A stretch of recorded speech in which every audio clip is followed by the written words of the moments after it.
Hey, y'all.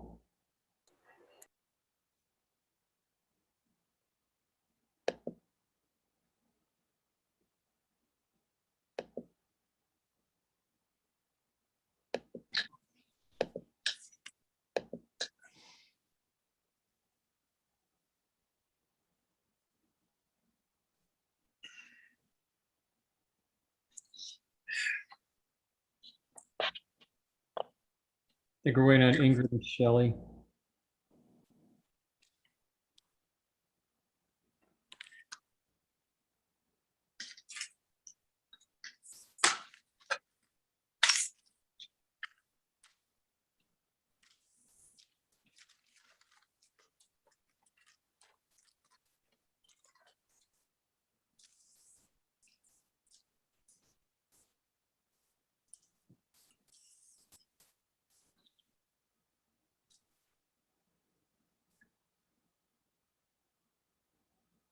Oh, there's Shelley. Maybe give Ingrid a couple more minutes.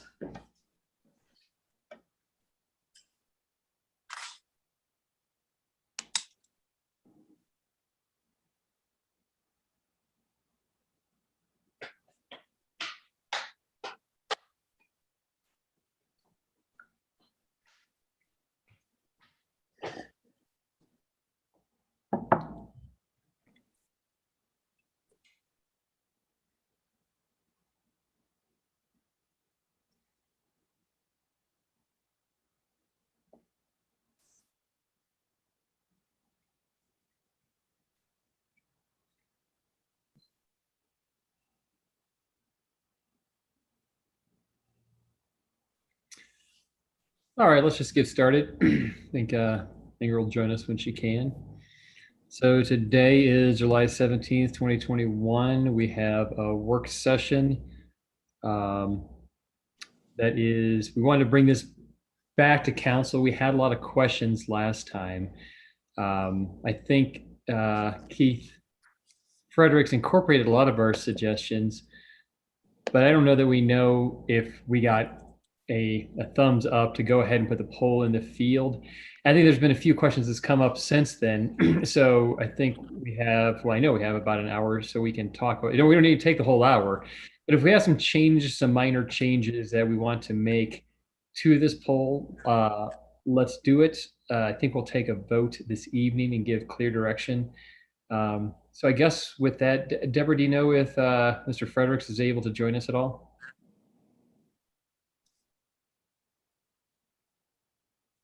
He was going to try if he could. It does not look like he has called in. He had to drive to a meeting. So he said he would if he could. Gotcha. And I just promised him I would, he could listen to the recording or I would take notes. Okay. Well, I guess I'll just kind of open it up to folks. There's questions about, I know Paula asked me to pass on that she would like to potentially see a question added about exclusively a quarter-cent sales tax. And I believe, if I'm recalling this right, to pretty much just reduce the amount of future water rate increases. And she wanted to know about that. I don't, again, it's, majority of council here. So if anybody has ideas, I guess one of the things we heard from Mr. Fredericks and other pollsters is we don't want this poll to get so all encompassing that we're asking, about 5 different topics over 30 different questions. And that will dilute what we're going to get from the whole poll, the whole point of the poll. So, I guess, just anybody else jump in. I know, Shelley, you had some thoughts or some questions about some of the questions. So not to put you on the spot, anybody can jump in.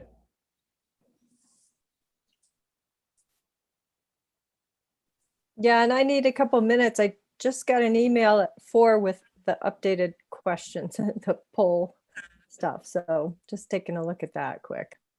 And I see your hand, Tony. Hold on. And I would just counsel, it's the same draft that got sent out last week. So no changes have been made since then. It's the same one I think you got in the email June 6th. It's the one with question, I believe question 17 was added in red. That was added several questions, but I think 17 is the one. Maybe not.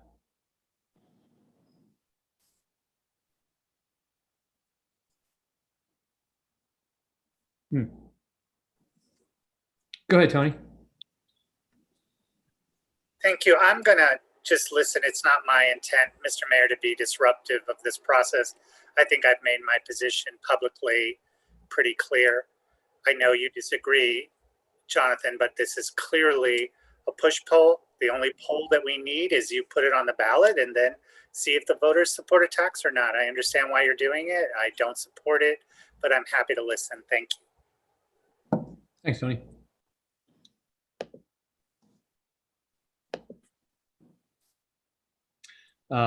Charlie, go ahead. So I think one of the issues that I've seen, and we talked to some of you about in the intervening time, is what's the purpose of the poll? What do we try to accomplish? And you know, I think when we started out this, it was you know, kind of a twofold thing. We wanted to see if this was the right time to go to the voters and talk about raising the infrastructure tax, which would help the streets and or the water improvements. And that would also, as I think Paula's point on the 1/4 cent is to, you know, use, if we go from, you know, repeal and reenact at a 1 penny or a 1 1/4, the extra quarter, if we did that, the other 25% would be with the ostensible purpose of limiting future rate increases to water and sewer for a period of time. So I've heard feedback on whether or not we're looking to get more questions on housing, look at questions about, is an attraction tax something we should be looking at, which, you know, is more of a tax on our visitors, which puts a lot of pressure on our community. I mean, it helps our community because we get all that sales tax revenue, but also puts pressure on our community. So those are kind of some of the things that I saw. And I think, you know, although, you know, I think that it's important to figure out this infrastructure issue and how we finance it. I also think it's important for us to get a figure on the pulse of the community on other things like attractions taxes and things like that. So maybe open space, you know, we want more open space and growth. And Jonathan, I agree with you. I heard the same thing from Keith you did. You can't get this out so broad, you don't get any good results because you're not focused. And it's unfortunate Keith can't be here. So thank you. Well, you know, I for one would not be. Go ahead, Deborah. Ingrid is in the attendee list. You may want to pull her on over. I do not see her. She's there now. Okay, sorry. Hi, Ingrid. Hi, all.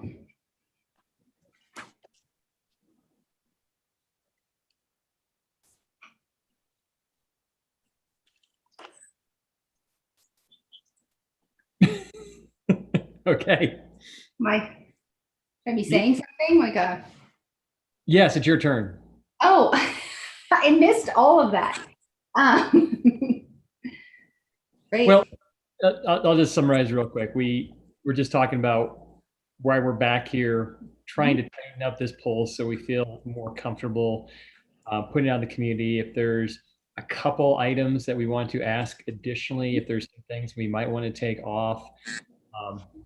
But I think, you know, Charlie and I both expressed, you know, we interviewed all the pollsters, well, the 3 pollsters before selecting Keith Fredericks, and the kind of general consensus is you don't want to make it so broad based and far reaching that you're just going to get everything. So, I mean, we could ask about housing, we could ask about the airport, we could ask about attraction tax, we could ask about a lot of stuff. You know, I think my goal would be if there's 1 or 2 things, maybe even 3 that we'd like to tag on that we need to know now, understanding that we fully intend, I believe, to have a community-wide survey engagement as part of the comp plan yet this year, Deborah, or is that in 2022?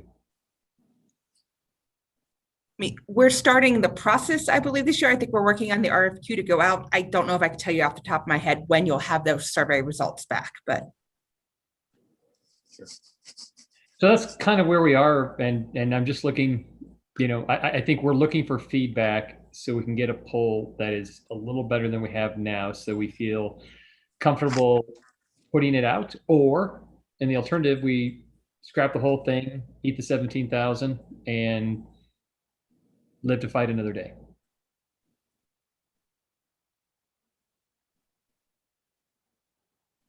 Man, the feedback is deafening. Yeah, who, has anyone spoken yet at this point? Charlie I'm has. coming late. Charlie has. Charlie, do you want to summarize for me what you said?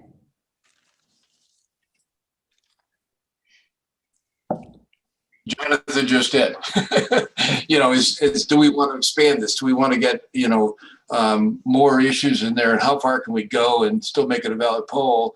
And then the other thing I guess I said that Jonathan didn't is, what's the purpose of the poll? What are we really out here trying to do and learn? And I think the general consensus to start with is we want to get feedback from the community on where they see to be the issues and what sort of things would they support by their tax dollars. I think that was the general goal when we started this process. And maybe I'm wrong, but that's my recollection. Shelley. I guess I would say I agree kind of with what Charlie's saying. I'd like to understand better the purpose of the poll as I read through it, particularly some of the later questions, like that group of 18 through 25. It does feel like it's pushing towards an infrastructure tax. It's kind of, a lot of those questions are leading on, as to the condition of things out there. The other questions I'm still confused on are 13, 14, and 15, which are the options on the tax. And it just says increase the city sales tax. So would this be are you thinking new infrastructure tax? Or again, are we adding on to the street tax? Or, I just feel like those things are unclear. And since we already have the A&I tax and we already have a streets tax, I'm not clear on where this fits in.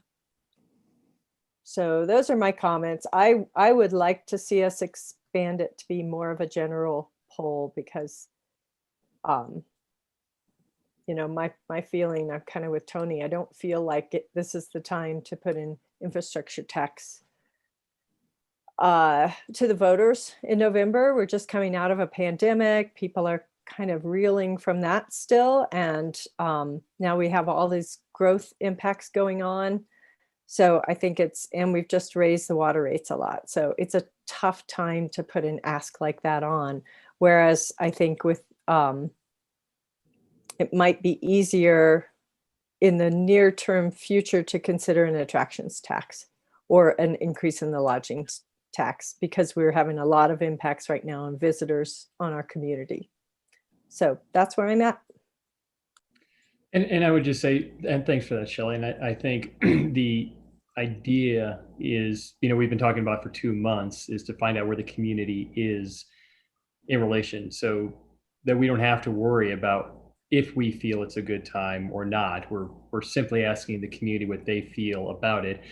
And I would say that any feedback that we get from this poll is, if we don't go this year, but we might look for next year, I don't think the community is going to change dramatically between now and next winter when we'd start ramping things up. I would think there'd be a lot of validity in the answers we get now for next January, February, March, as we would potentially go for 2022. So I think whatever we ask now, yes, obviously 3 years from now, 4 years from now, 8 years from now, yes, we probably need to completely do another poll, but I don't know that it's worthless regardless of whether we do it now or not.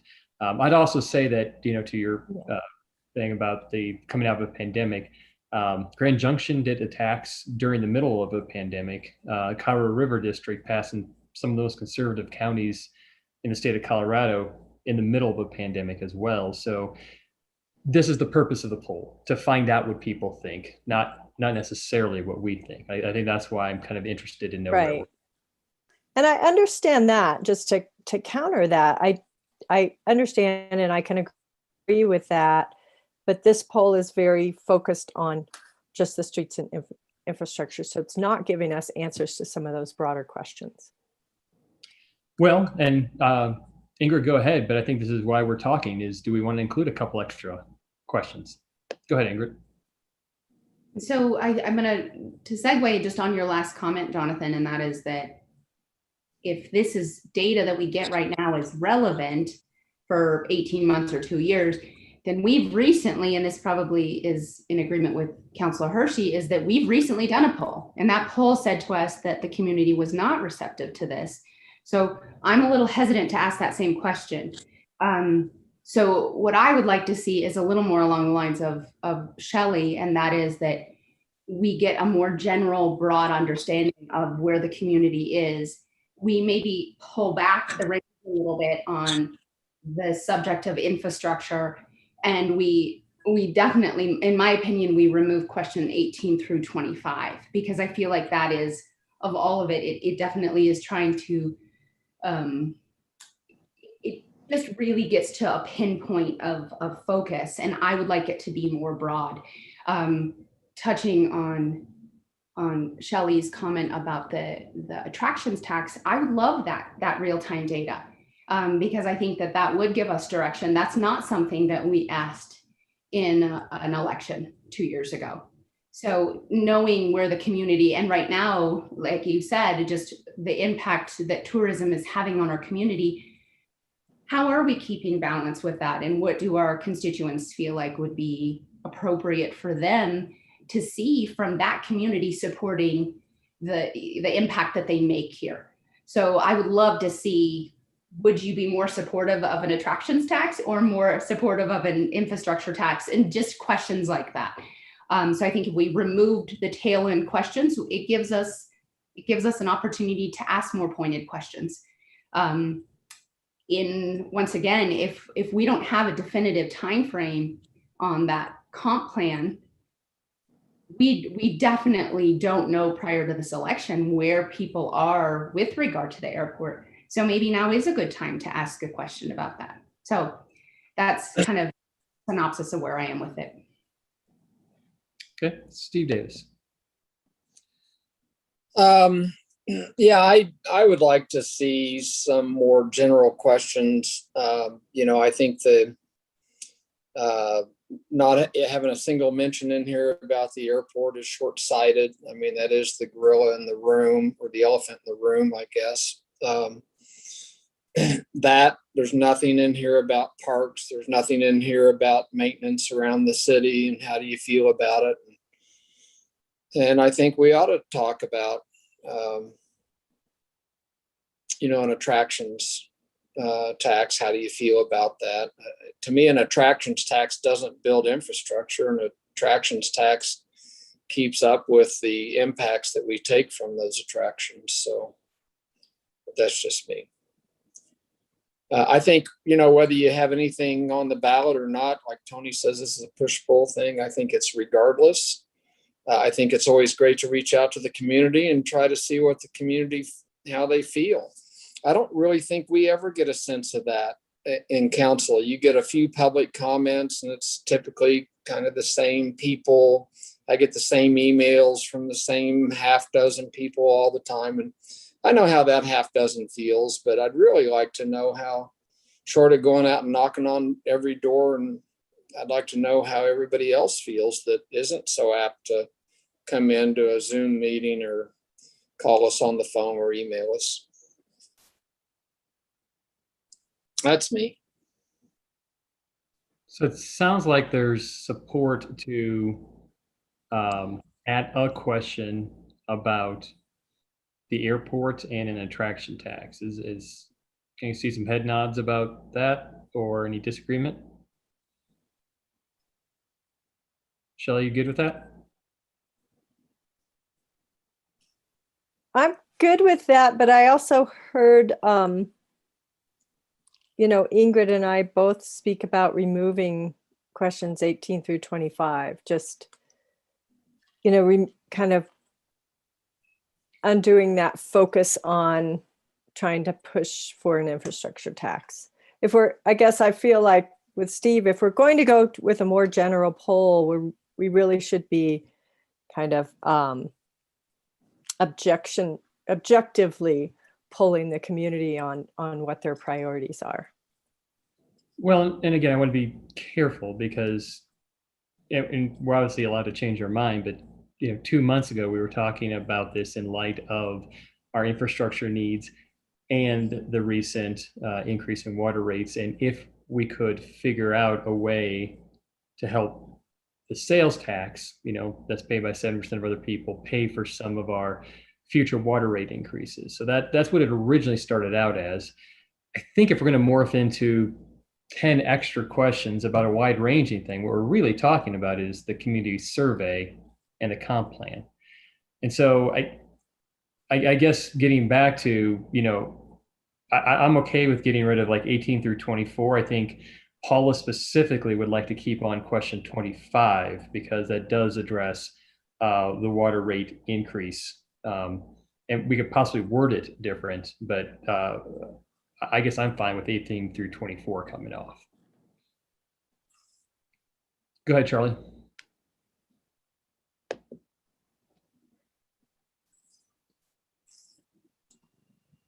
Yeah, I guess my thought on 18 through 25 is maybe some rewording of those, but I would like to get a feel for, is there support for a repeal? And of course, I think repeal, I felt this way 2 years ago, the repeal and the replacement, that was what I was looking for earlier, of the street tax for a penny versus versus a half cent.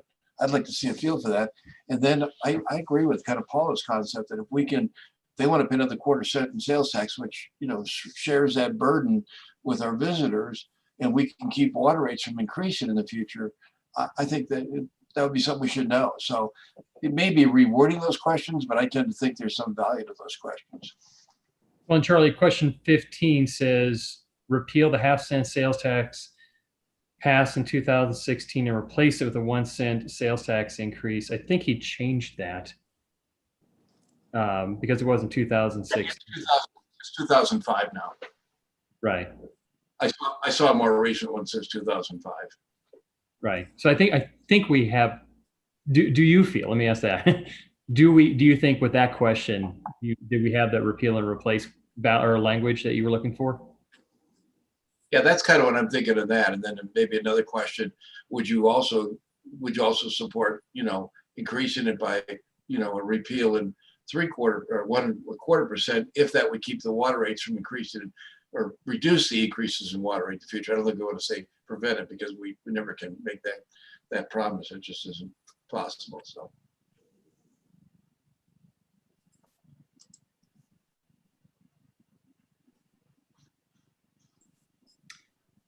Other comments?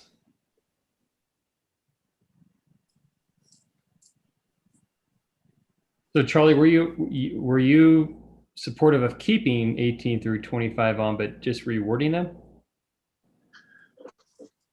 Yeah, I think, let me look at those again. I had about a minute ago and I moved my screen.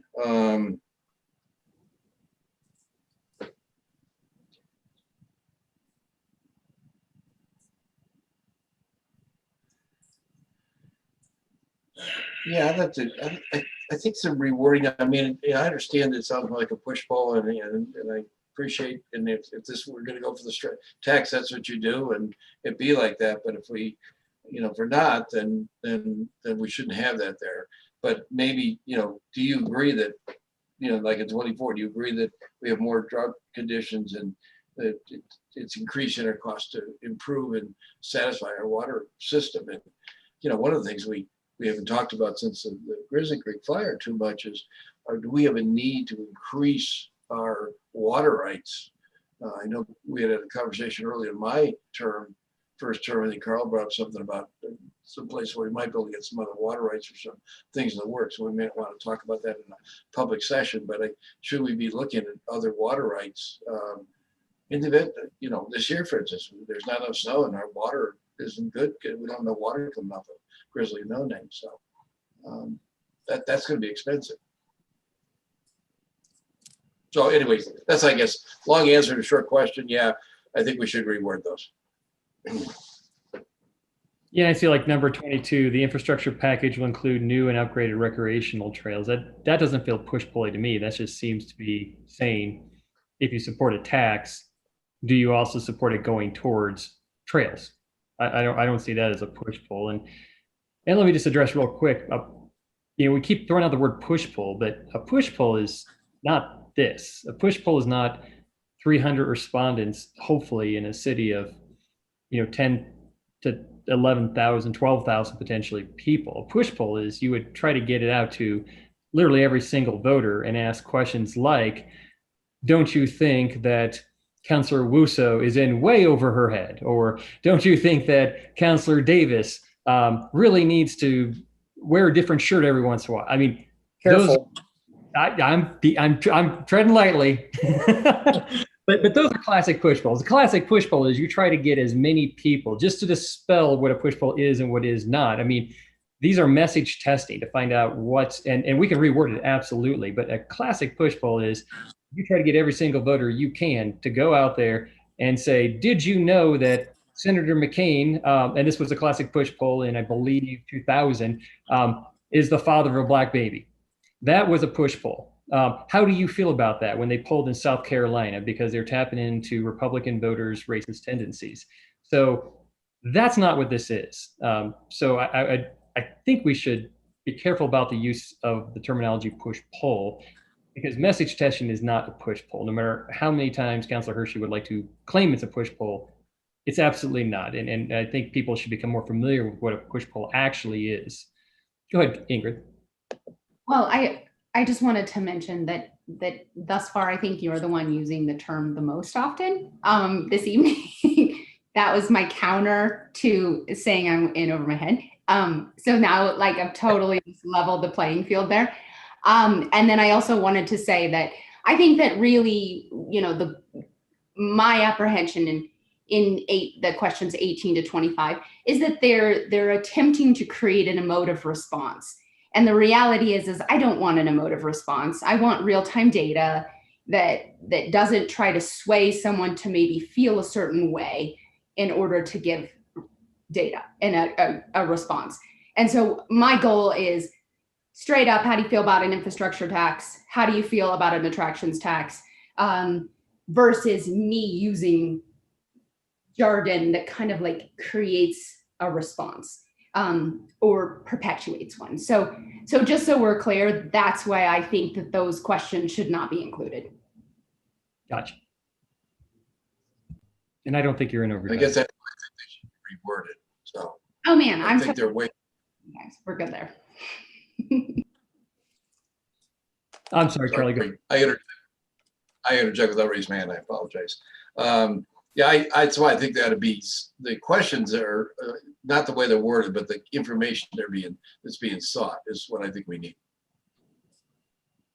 So let's just start knocking these things off. We got 32 minutes. Number 18. Is this okay if we just kind of take them one by one and kind of go through to try to get better information, and then after that we can ask and try to figure out specific language on, I guess, attraction tax in airport and something else? How do people feel about that? Cool. With absolutely no affirmative feedback, I will say, let's go do this. All right. 18, many of the water and sewer pipes under Glenwood Springs are over 100 years old and are bursting open. They need to be replaced. Is that persuasive, somewhat persuasive, not persuasive at all? Someone give me some language that tries to find out if people are concerned about our aging water pipes under the city. Are you concerned that many of our water pipes, etc.? That would be a way to get a non-directed answer. That's my thought. What's the gallery say? I agree. Asking more of a question of, does it concern you, or are you concerned that many of the pipes under our streets are blank? Perfect. I know I see Deborah fiercely scribbling notes, so it sounds like we have that one. Okay, number 19, about 75% of the lane miles on city streets are deteriorated, under standard, or have potholes. If we don't act now, conditions on the streets will only get worse. Someone give me some different language.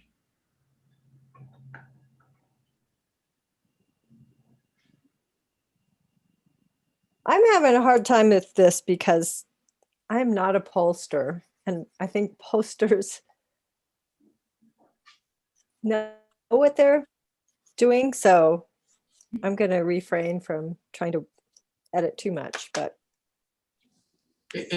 Jonathan, to sum up, I agree with what Shelley just said, because, I can word the questions, but I usually have people on the stand, then I can cross-examine them when they don't give me the answer I like. So I think the idea of each of these is you could actually put in front of all these questions. Are you concerned? Or what, do you think we should do something about raising money to fix our streets? Those would be kind of the less directed questions, for lack of a better term. Trying to be empathetic to Ingrid's view on that. So is there a suggestion there or direction?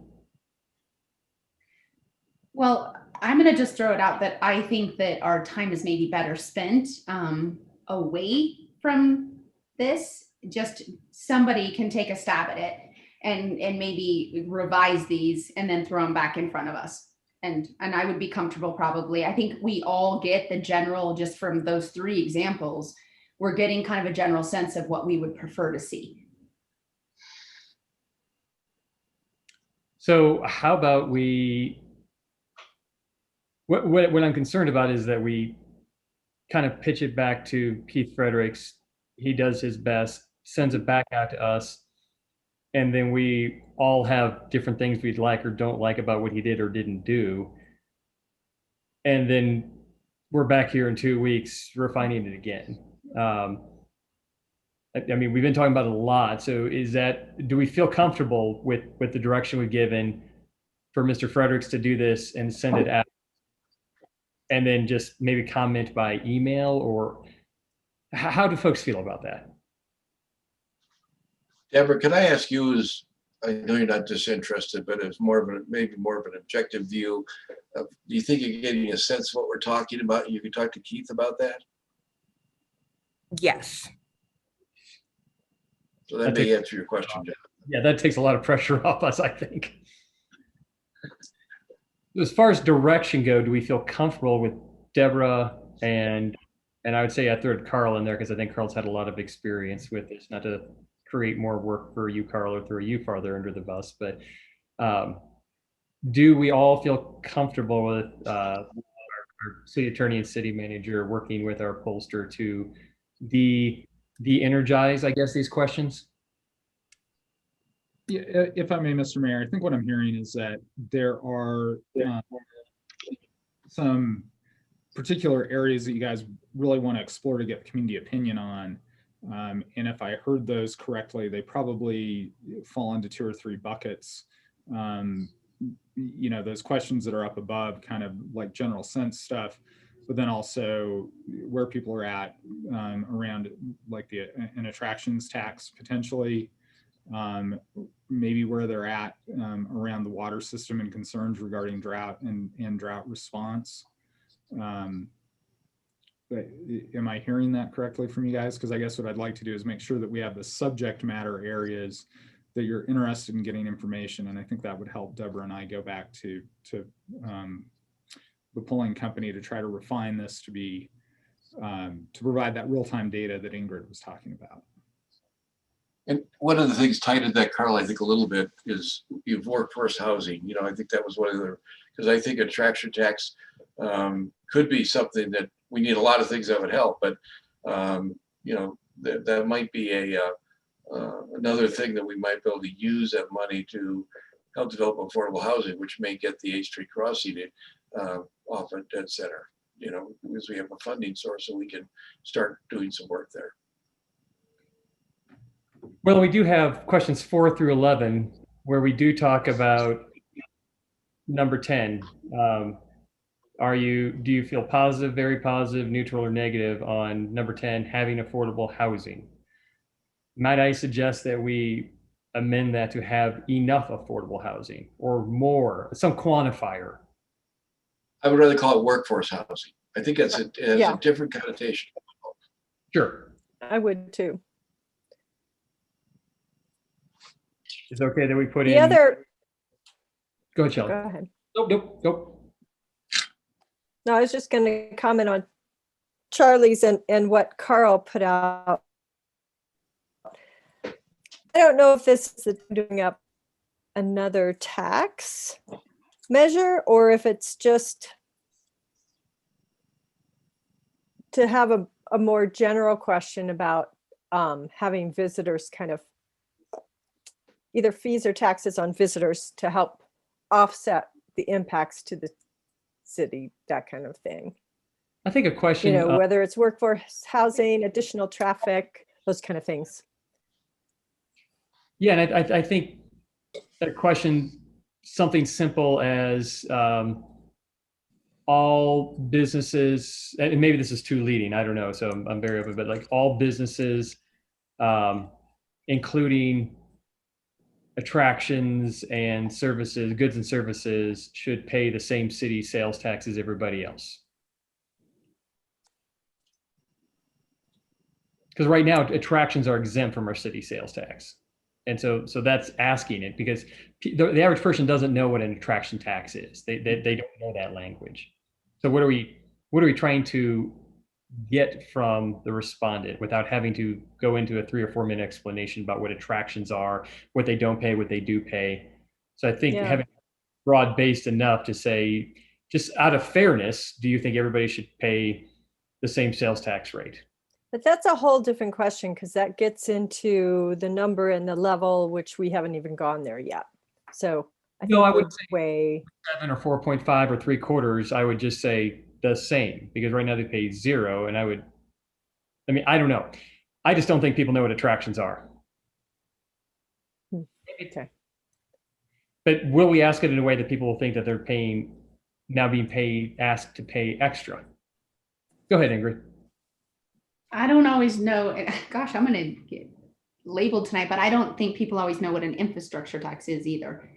So I'm okay with a little bit of an informational component to the questions. And if that means that we have to educate the pollster who's doing it and maybe add a little bit of extra nuance to the question that informs, I'm comfortable with that. It's like I said, when we are asking whether or not a question is persuasive, that once again is not what I'm looking for. I'm not looking for whether or not the data is that I'm just trying to inform and get a response, not persuade. Does that make sense? So like ask about an attractions tax. And if you need to say similar to what you said, Jonathan, and that they're exempt, would you like to see, tourists or things like that, something that is an equalizer? I'm comfortable with that. I'd only say let's leave the word tourist out of there because residents also use pools, hot springs, adventure parks as well. Well, and you put tourists in there and that's a push pull. You know what I mean? So I don't want to do that. And maybe another question to tag onto that is, which is a separate question. Do you feel that,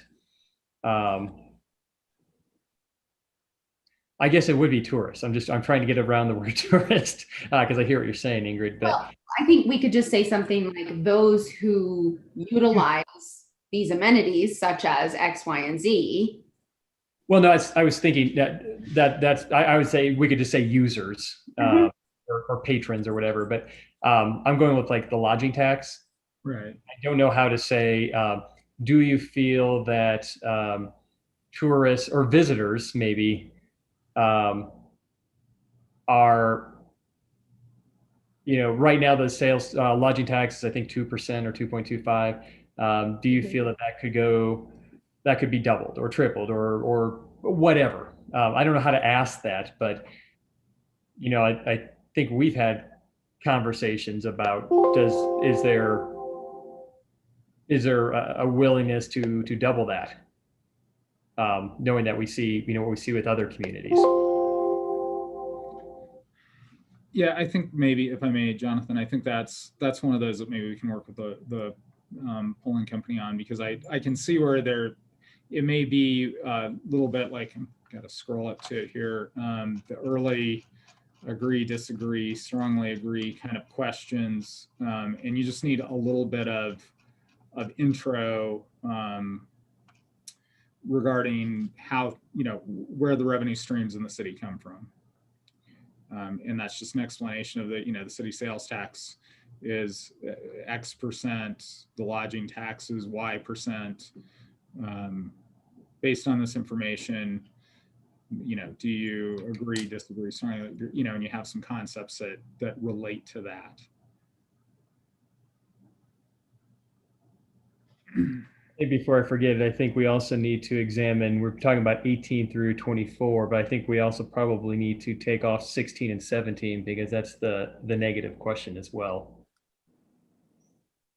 Just for reference, with this tax increase, Glenwood Springs would be among the highest sales tax in the state. On this is on top of the city just raising water rates and voters recently passing taxes to fix street and bridges. Taxes are high enough and is not a good idea to keep expanding infrastructure that encourages more growth. I think if we're going to take off 18 through 25, we also should take off 16 and 17.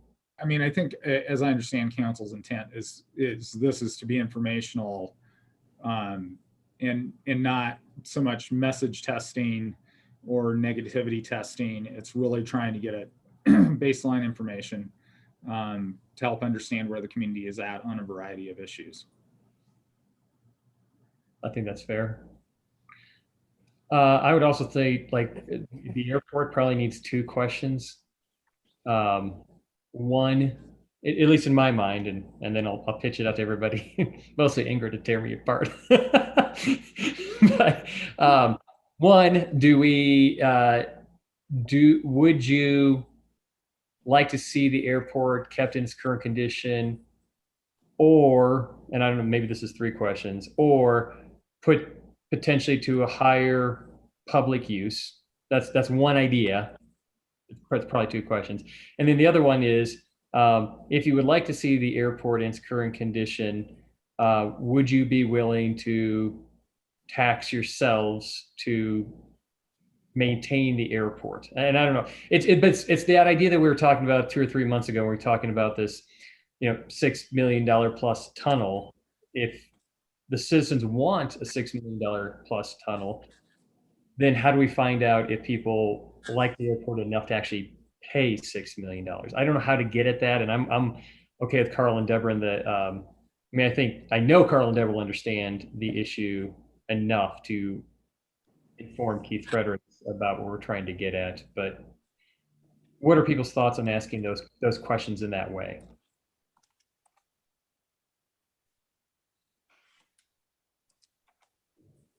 Because I think, all the hands go just as up as. Everybody would sure love to have our airport, or most people, I think, yes, the airport's great. It's not no harm, no foul. But I'm really more interested in hearing how much people really would like to maintain it if it did cost them or the community something of significance. I have Charlie, Shelley, and Ingrid. All right, now we're going. Go ahead, Charlie. I think you froze. Did he freeze? Okay, Shelley, go ahead. Looks frozen. Okay. Issue, but I'm happy to support the airport. Charlie, you froze, and I think we cut off the first 30 seconds of what you said. Can you start again? Oh, okay. Yeah, sure. I guess I think I would like to know if the voters feel that the airport's important enough to spend and or be taxed to support that if we can't otherwise raise the $6 million. I don't want it to seem like we're threatening. I want it to make it seem like we're trying to do what we can, but if we can't get this from grants or otherwise, we need Southbridge. So we have to, would they support it by spending that money from general tax revenues? We don't have general tax revenues. We'd have to do a separate tax. I don't know if that answered your question. I think we agreed. I don't know that we did or not. Go ahead, Shelley, your turn. I guess I'd be interested in a general question just about the airport, if this is truly going to be a kind of a sampling poll, is, what is your general, how important is the airport to the city? Or what is your general, ask the person, what is their general impression of the airport or its importance to the town? Is it important? Is it not so important? Are they neutral? I think a question like that might be helpful just to help us understand, engage that importance to our citizens, our residents of the airport in general. And then the other one would be possibly asking about the tax, but I'm not sure how to do that when we're actively pursuing funding. So. Well, just asking a question. I don't think asking a question on a poll impacts the pursuit of funding. Right. Ingrid? I'm gonna try to answer, but my Wi-Fi is acting a little funny. So as with before, I don't want to do exactly what we've already done that we're criticizing, and that is to be so pigeonholed that we get so specific. My preference, and I may be not in consistency with the rest of you, but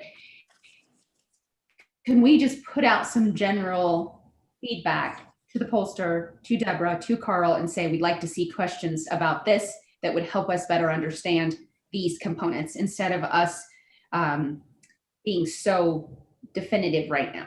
That I'm just going to put it out there and see if how everybody feels about that comment. I see Charlie shaking his head. I think the only thing I struggle with is, it's like a question, how much do I like my dog? I love my dog. I'd do anything for my dog. How much I love my dog compared to like my daughter? Not a lot. How much do I love my dog compared to Tony's dog? A lot. So I think, yes, I think everybody's going to say, like, in general, like, oh yeah, the airport's great. It's, a great way to check growth. It's great for, potentially some open space. We love it. The fact that it fights fires, Grizzly Creek would have been horrible if not for a 3,305-foot runway. So I don't think I just don't know what information we're going to get about asking people generally how they feel about the airport. I think we need.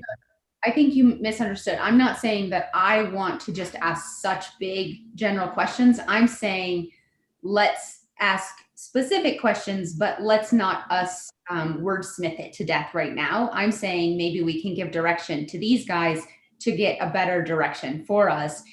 Because I'm in agreement with you. I think that a question about the airport should say, are you in support of keeping the airport, even if that means that the city takes the burden on of managing it, which could incur additional costs of upwards of X, Y, or Z, or whatever that means.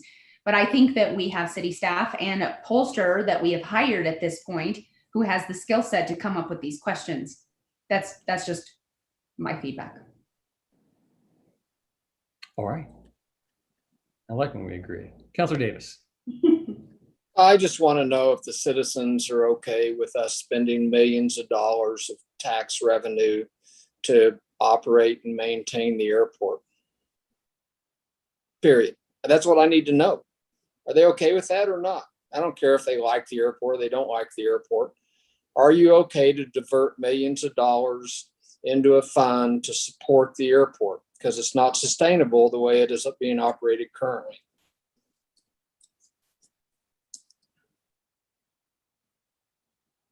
Shelley.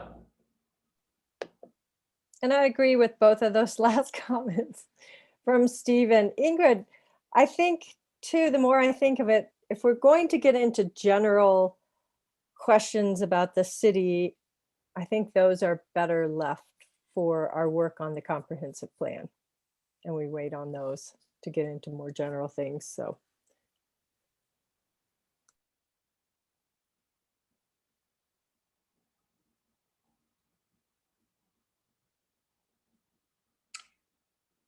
All right.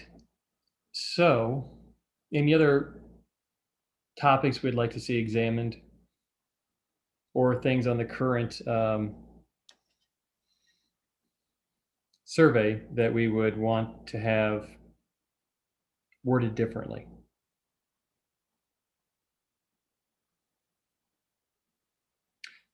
All right, so let's talk timing and council direction. I know we can't give direction in a work session, but we will tonight. And I guess in order to save ourselves a longer conversation tonight, I feel like I've heard good feedback on attraction, airport.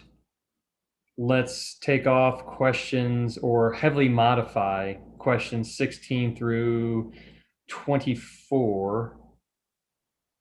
And maybe I heard 25 as well. I just know that 25 was something of particular interest to Paula. And so I'm just trying to represent her interests from what she passed on to me.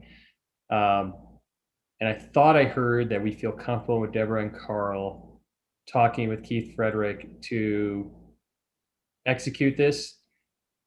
If that's the case, what do we want to see? Do we want to see this back before us for one more pass? If it does, I guess I would like to suggest a special meeting where we do this again. Or do we feel comfortable with them taking what we heard, setting something out to us? And I guess I would just encourage us, if that's the case, to be like, hey, it's not exactly what I wanted, but it's like 80% there, for us to give a thumbs up. And if that's the case, we can't give thumbs up over email. So where do people want to go with this? What I don't want to have is where we left the last one, where we're all just kind of going, yeah, it seems good. Now this feedback, but there's really no definitive direction to execute. Carl Ham. Yeah. One other thing is I think I heard workforce housing on that as well. So I just wanted to make sure that we included that.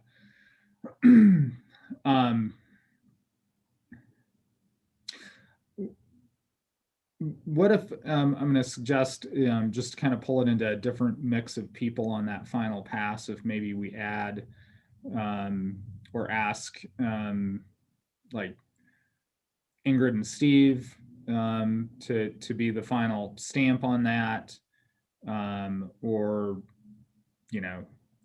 Charlie and Shelley or something like that. Jonathan, I'm just thinking about, like, if we get it back, we send it out, but we kind of pull in a different mix of people to take one last look at it, that have, I think, really kind of helped us get to where we're at today. That has, I'm going to keep putting Ingrid on the spot because she's been the one sort of most eloquently arguing for informational and real-time data in terms of kind of signing off on it on behalf of council, if you will. I know everybody's going to want to be on it, but I think there's certain elegance in having our newest counselor and our oldest counselor with their perspectives kind of give a thumbs up, thumbs down. Yeah, that was kind of my thought. Even if I am in over my head at times. Oh my God. I have forever. I only did it. Don't worry, it'll come up again and again. We're going to play this game. I was going to say, I can imagine. No, I'm like pitching the softballs here. I'm glad that you picked up on that and hit them. When you put that big of a foot in your mouth, you're going to be chewing on it for a while. The leather is delicious. We are all in over our head.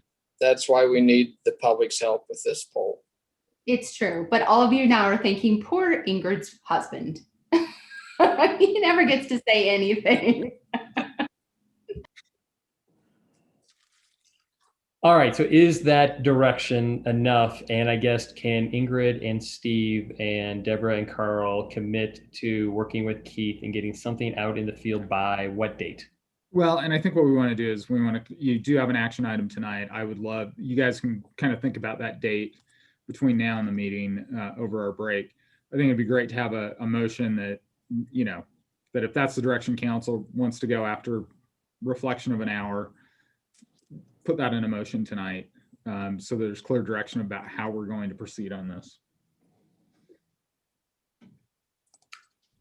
I'm great. Anything else for the good of the order on this topic? Just, Carl, so I can think about it. So would the motion just be to take the conversation we had today and to the post, Mr. Frederick, and have him review it and revise it, and then have Ingrid and Steve do a final review before it's sent out? It Something like would. that. And I think we should include in the motion that the areas that we want to have specifically examined, in addition to what's on the poll currently, is airport, workforce housing. I'm drawing a blank. There was a third one. Attraction. Attractions. So And like, it and becomes kind of 4 areas is kind of the, the state of the city infrastructure, attractions tax, and how that plays into the world, workforce housing, and then where does the public stand on the airport? Did I So get the that fourth one is the infrastructure, right? right? What's that? Fourth one is the infrastructure? Yeah, I think fourth one is I think we have infrastructure, workforce housing, attractions, and airport. And maybe part of our motion could be that the company that we have utilized, that maybe they review this work session. Is that possible? Because then they could listen to the feedback. And we're Carl and Deborah. I'd also say I believe you meant, Carl, when you said attraction, to include lodging tax in that as well. Yeah, just kind of that, like those tourist amenities that, how do those fit into the package of what we do? Okay. Anything else? We'll see you guys back here at 6:15. Thanks so much.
All right, are we ready to go?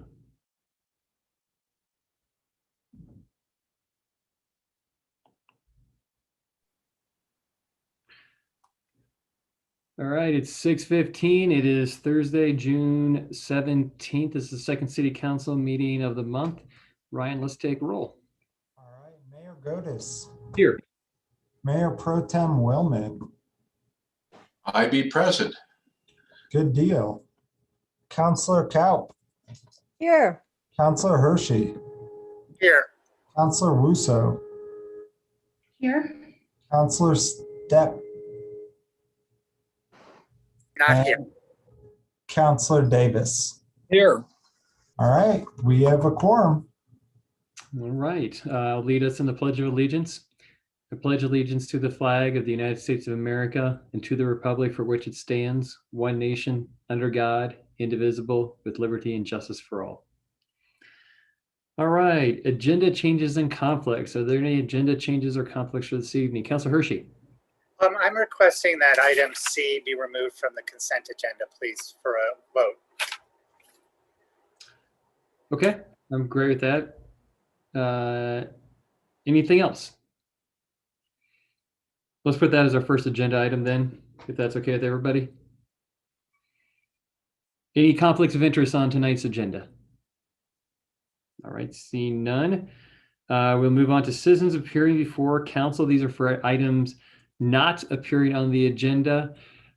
I'm also aware that we have some land use hearings that are becoming before this council in the next several months. We're not allowed, because we act in a quasi-judicial manner, we're not allowed to actually hear or engage or receive feedback from people during any kind of public comment. The public hearing will be before council, and your opportunity to speak is at that time. So without all that being said, you have 3 minutes. Anybody from the public like to give comment?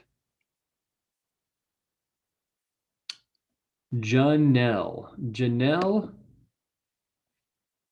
name, do you live in Glenwood, and you have your 3 minutes.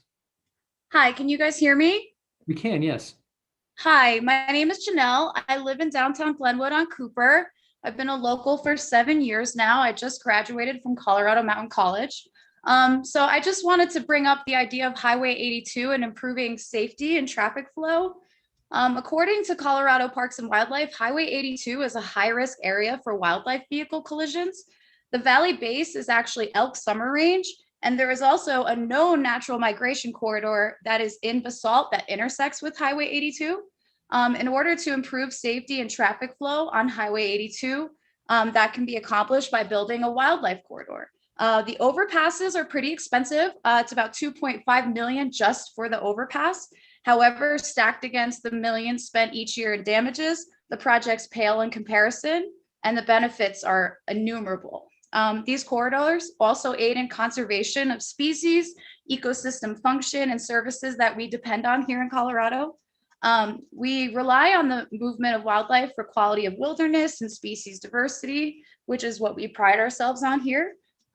We can improve safety and the traffic flow on our high-speed commuter highway with these overpasses. So there's a project in Kremling, Colorado that's already proven to reduce wildlife vehicle collisions by 80%.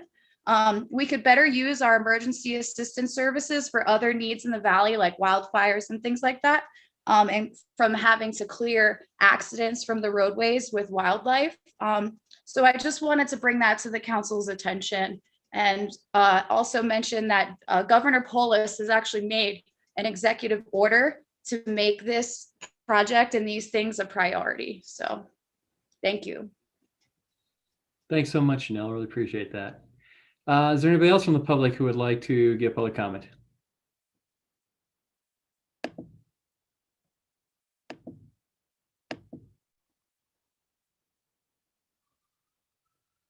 Okay, seeing none, I will bring it back to council for, let's see, in my council comments.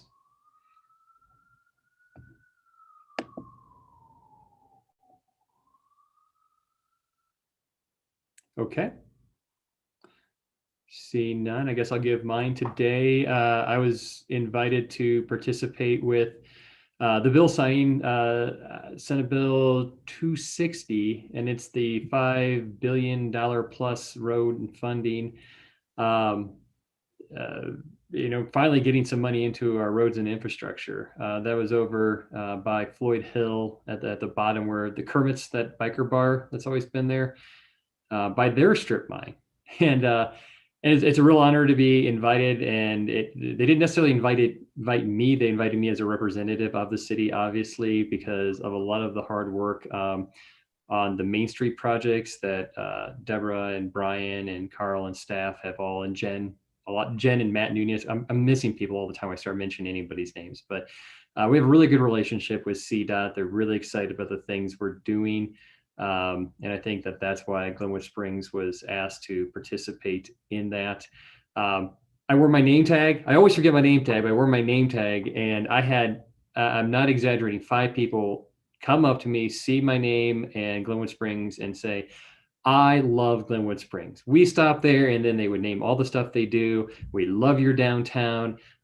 When I'm coming back from, my son dropping my son off at college at Durango, we always stop in Glenwood Springs and hang out downtown for an hour and have some lunch. And it was really cool. Like, I felt like, I got to be this like ambassador to other elected officials and statewide people. So it's really neat. I just wanted to pass those compliments on. I've never been anywhere where I've just gotten like waylaid with people who were telling me how great their community is. Stuff that we know all the time. Obviously, Terry Parch knows it because she's had her hand in a lot of those projects. So anyway, that was my day. Ingrid. Thank you. Just in the last couple of weeks, I've been super aware of water, and I think that we all are becoming more and more aware of water. And with that in mind, I'm hoping that you guys would be supportive of just encouraging and directing the community development department to look into our standards for landscaping and requirements for new applications and remodels and all of those things, and see if we can be more water mindful in our city code, in how we direct and what we require from our local, both commercial, residential, et cetera. How does that resonate when everybody hears that? Is that something that people are pretty suggested, like they're cool with that? Yeah. It means less growth, Ingrid, if you're going to stop all this massive growth, because we don't have enough water to support it. I'd be supportive of that. Absolutely. Okay, cool. So with that in mind, I'm hearing kind of a unanimous. So if that's good, Deborah, if we can give Jen some, maybe you guys can come back to us with some suggestions, and we can, and maybe even planning and zoning would be able to look at it. If you guys could look into that, I would so appreciate it. We'd be happy to do so. Thank you. Yeah, I do know, I think Las Vegas, I believe, pays people $2 a square foot to remove sod. And I'm not suggesting that's where we're at or what we need to do, but I think, Councilor Wusso's comments are, we need to look at other communities that have been doing this a lot longer than we have, and we probably need to start getting a little bit more progressive in that. So thanks for bringing that up. Go ahead, Deborah. I just wanted to say we have something to share once everyone is done, some good news. Okay. So, but Councilor Hershey. Just Ingrid didn't let me finish, but what I was saying is, if this council is serious about protecting the limited water supply, then we have to take a serious look at building more housing and developing more property, whether it's private development or public. Thank you. Anybody else for council comments? All right. Seeing none, I'll entertain a motion to approve the consent agenda.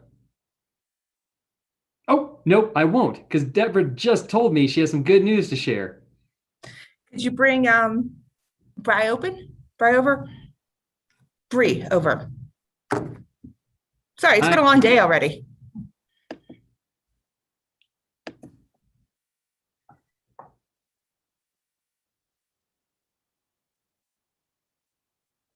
She's on her way. Hi, everyone. Can you hear me okay? Yes. Well, we are very excited to announce, and I hope she can hear me here in the other room.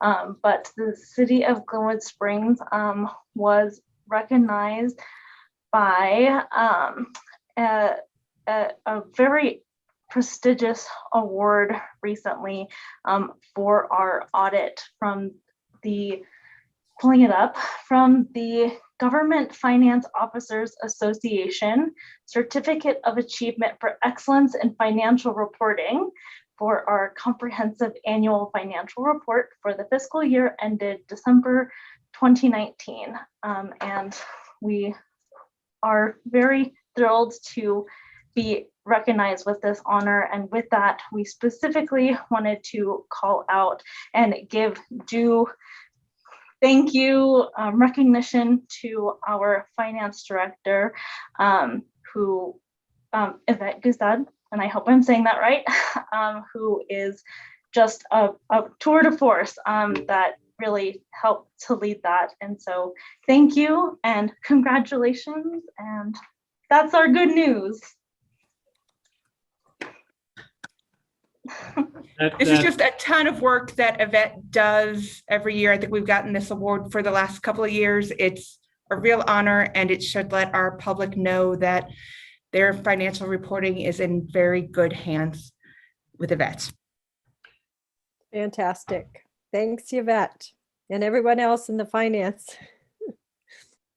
And this is definitely something to be celebrated, but I think every year I've been on council, almost every year I've been on council, Yvette's gotten this for us. It's almost like old hat. Like, of course we're going to get it because she does such a good job that we get it every year. And so it is special and it's great, but that's what happens when you just are great every year. Yvette is, it's just part of how awesome you are. So thank you so much. Any other good news, Deborah? We get a brick grant? Nothing? You want to just? I promise you guys will be the first to know when we get a brick grant, and I will probably scream, not calmly get someone over to bring it in. So. Okay. All right. With that, I'll entertain a motion to approve the consent agenda. Minus item number C, the award time. Minus C. I move to approve consent agenda items A and B. I'll second that. Been moved by Charlie, seconded by Shelley. All in favor, signify by saying aye. Aye. Any opposed? Motion carries unanimously. All right. I would also, Mr. Mayor, I also move to approve item C on the consent agenda. I'll second that. Yeah. Go ahead, Tony. Thank you. I just want to say why I'm going to vote no for this. I think my position is pretty clear.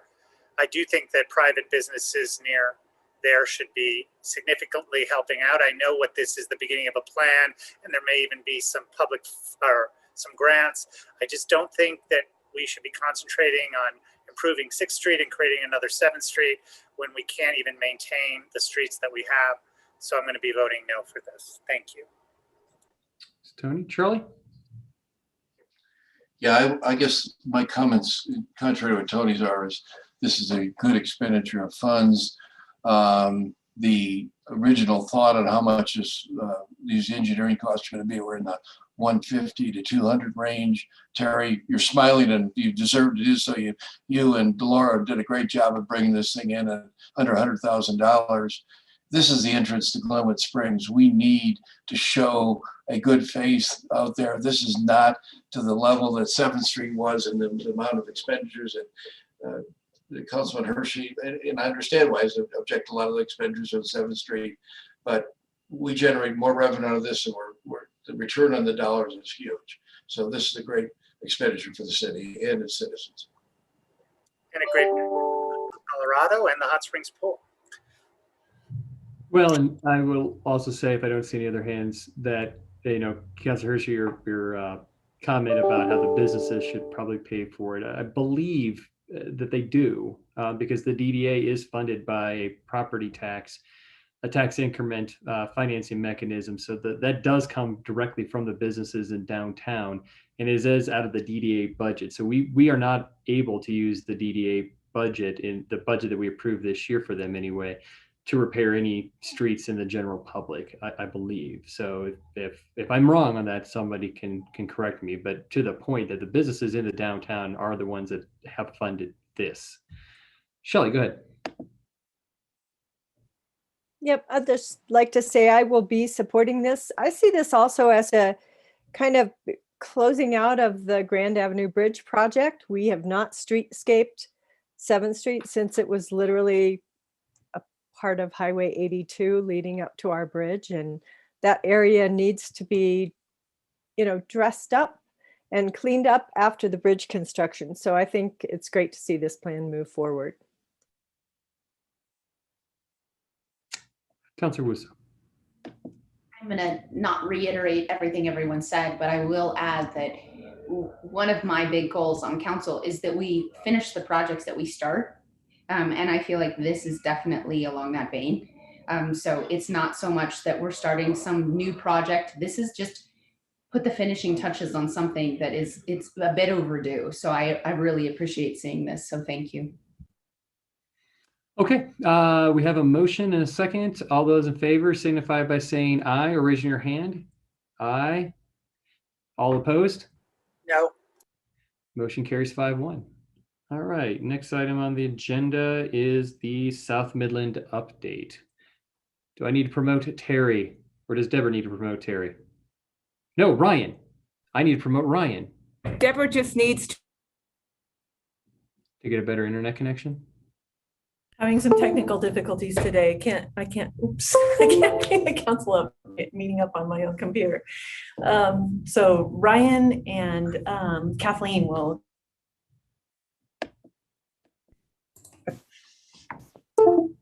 There's Kathleen. Hi, good evening, everyone. Can you hear me okay? Yeah. Can everyone hear me okay? Yes, we can. Can you hear me? Okay, great. Thank you so much for letting me have a couple minutes tonight. We did not get a chance to do an update last month, so I'm very excited to provide you this update today. I'm going to go through the presentation, and if you have any questions, just let me know. So keep South Midland moving. Lots going on out there.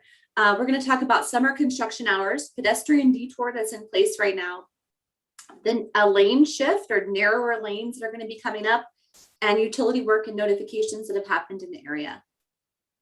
So summer construction hours, we have a slight change to the roadway work hours.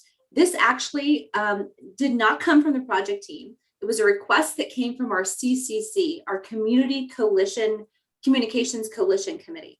This is a group of several people who live in this area that we meet with regularly. And they said, what would it take if we worked a little bit longer during the summer hours while school is not in session? Would that help, speed up some of the construction work? And we looked at it and it seemed like a feasible request. So we generally it was agreed upon that the hours would extend 1 extra hour till 4 o'clock in the afternoon. So far, we've not seen many delays at that time.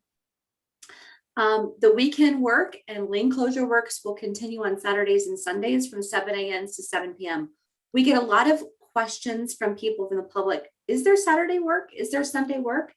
And we do try to limit that, but sometimes it provides us extra time in the schedule to catch up for things that we didn't get done during the week.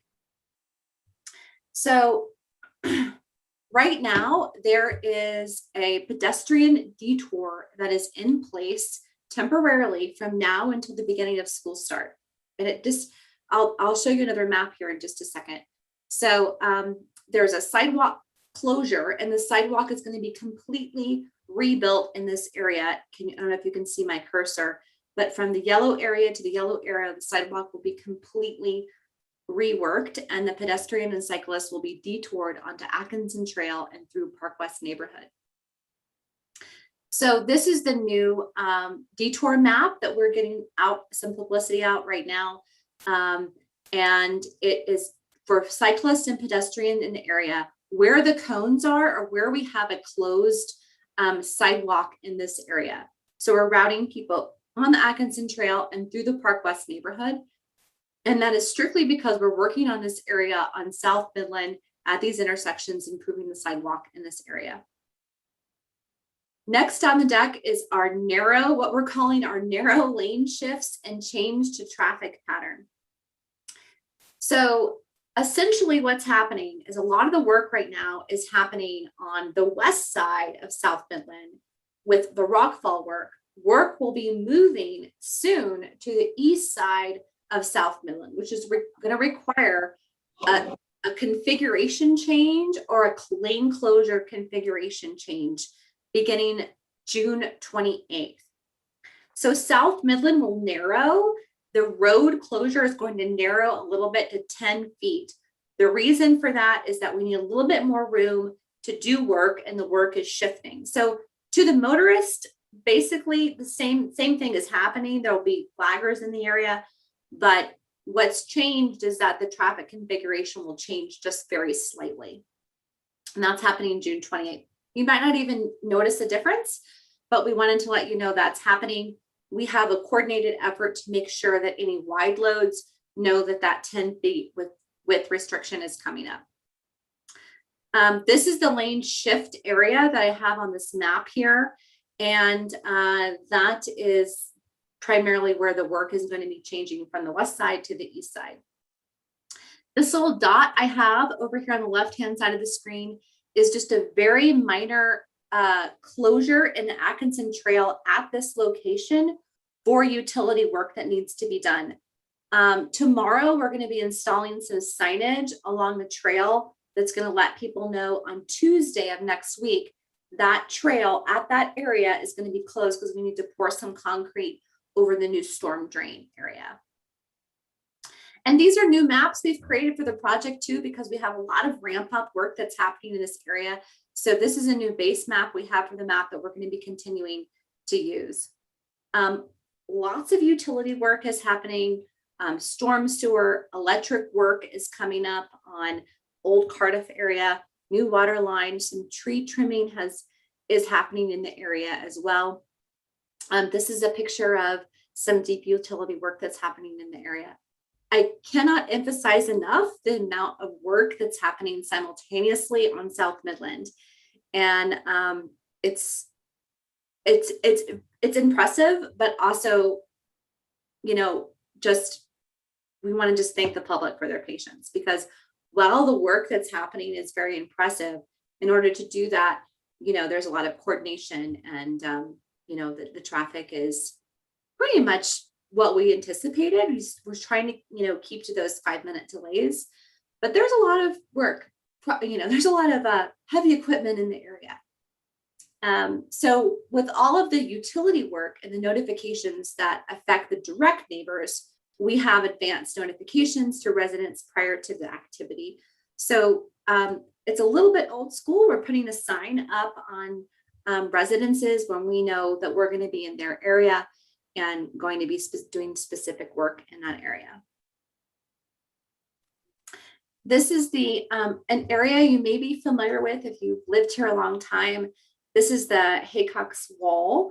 A little nostalgic if you've driven up to Sunlight Mountain and you're familiar with this area. This particular owner allowed us to remove this wall and improve it and expand the roadway in this area. So there will be a new wall that goes up that's been this has been in progress with the homeowner. The road width, you can see the reason for the removal of this wall is to widen the road in this area. So a new wall is part of the overall plan. This is just a picture of some construction work that's happening in the area with the rockfall work and the netting and some heavy equipment. This is what a typical day looks like on South Midland. I had a chance to go down there last week and met with Ryan and have my safety vest on, and just really impressed with everything that's happening. continue to stay informed. You know, the Notify Me system is the best if you want immediate updates. We also have our cell phone number, call or text. People do use that. We're getting calls from neighbors, you know, with feedback, and or somebody that is calling and asking a question about the current activity. And I could pause and take some questions or go back and highlight some other items. Any questions? I guess I have one question for you. Has anyone driven through the area? And I mean, I know Jonathan, Tony, yep, thumbs up. Okay. The project team is going to try to meet in person, kind of going forward or soon here, try to figure out a way to meet in person. We've all been meeting virtually, and a lot of us are like, a lot's going on. We all know each other. Like, let's get in a room and kind of work through the project together. So I'm looking forward to that. You know, and you guys are doing great. We're doing great. The city's doing great. Gould's doing great. You guys are doing great. I have not gotten one complaint from one citizen about this. I think that's primarily due to clear communication, and the flaggers are doing a great job. I will say a couple times sometimes there's two different construction areas and they're routing traffic, and so you'll wait a while at one. And I think people are pretty patient and you just allow yourself the extra 5 or 10 minutes, but you wait at one, then you get past that, but you're still in the construction area.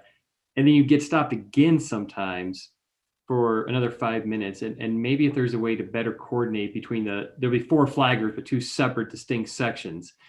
And maybe if there's a way, once you get past the first one, I know that's not always possible, but I guess that would be my only semi-negative feedback. Which is not and that we see that happening every once in a while out there, where the traffic does, like, there's an activity that backs up in the one, and then the switching between the two becomes offset, and then you run into that situation. But that's something we can definitely keep an eye on while we're out there. Cool. Any other questions or comments for the team? I have one more thing that I would like to mention. I'm going to go back on my new maps that we've created. On this map right here, you will see that there is a blue loop here. This is a detour that is in the future. We don't have a date for it yet, and I don't have a lot of details for it, but we're going to be using this base map going forward for some of the specific work and detours that will be ahead throughout the project in the coming months. Right, and that's a pedestrian and bicyclist detour there, to clarify. Yep, not traffic detour. All right. Looks great, guys. I'm proud every time I drive by it, which is a lot. Well, I'd like to also just really thank our communication committee, which is a group of volunteer citizens in Glenwood Springs that help us. They provide insight, they email us, they keep us informed, they provide ideas. And that group is critical to this project. So thank you to the CCC. All right. Thank you very much, team. We appreciate the update. It looks great. Exciting. All right. Next on the agenda is we have an introduction from the new Executive Director of Valley Settlement Project, Maria Tarajando Rodman. I think I got probably 70% of that correct. Maria, can I promote you? I do not see Maria on here. Is she somewhere?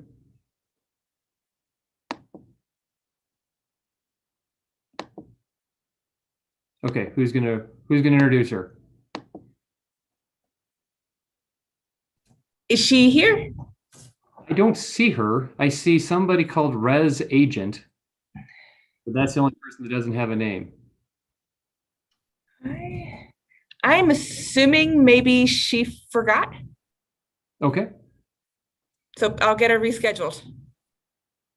I do not mind being a little ahead of the schedule.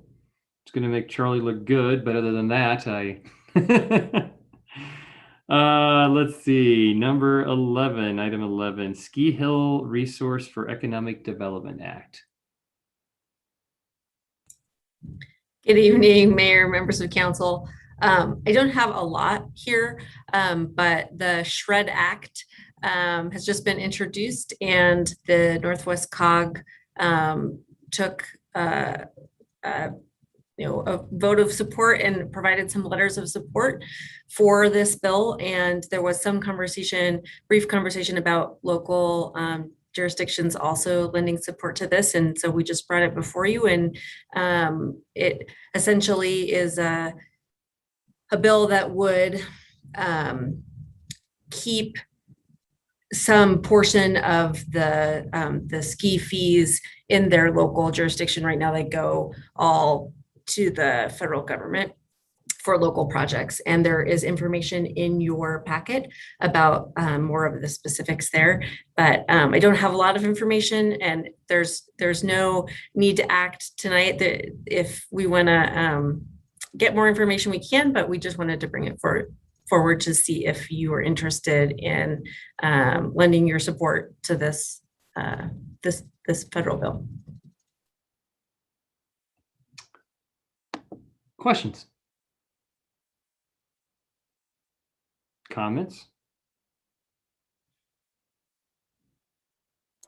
I'll just say that's Cass. Sorry, Tony. I'm sorry. I just real quick, I would support that. Thank you. I'm sorry to interrupt you. Don't worry. I was looking for comments. I'll just say really quickly, Cass, Colorado Association of Ski Towns, which we're a part of, also took a position of support several weeks ago as well. Shelley, then Charlie. I would like to support it also. I think that it's a great idea to keep that money, some of that money at least, in with the National Forest so that they can offset impacts and just work on improvements to the forest areas. So I would support that. Councilor Woolman. Yeah, I also support it. I think it kind of goes along with our project that we have with the Forest Service with respect to Hanging Lake, and I think these are the kind of things that can enhance those type of projects and development of areas. And we've got other areas in Glenwood Canyon and around us that we could also partner with if the right funds are there. So I think it's a good idea.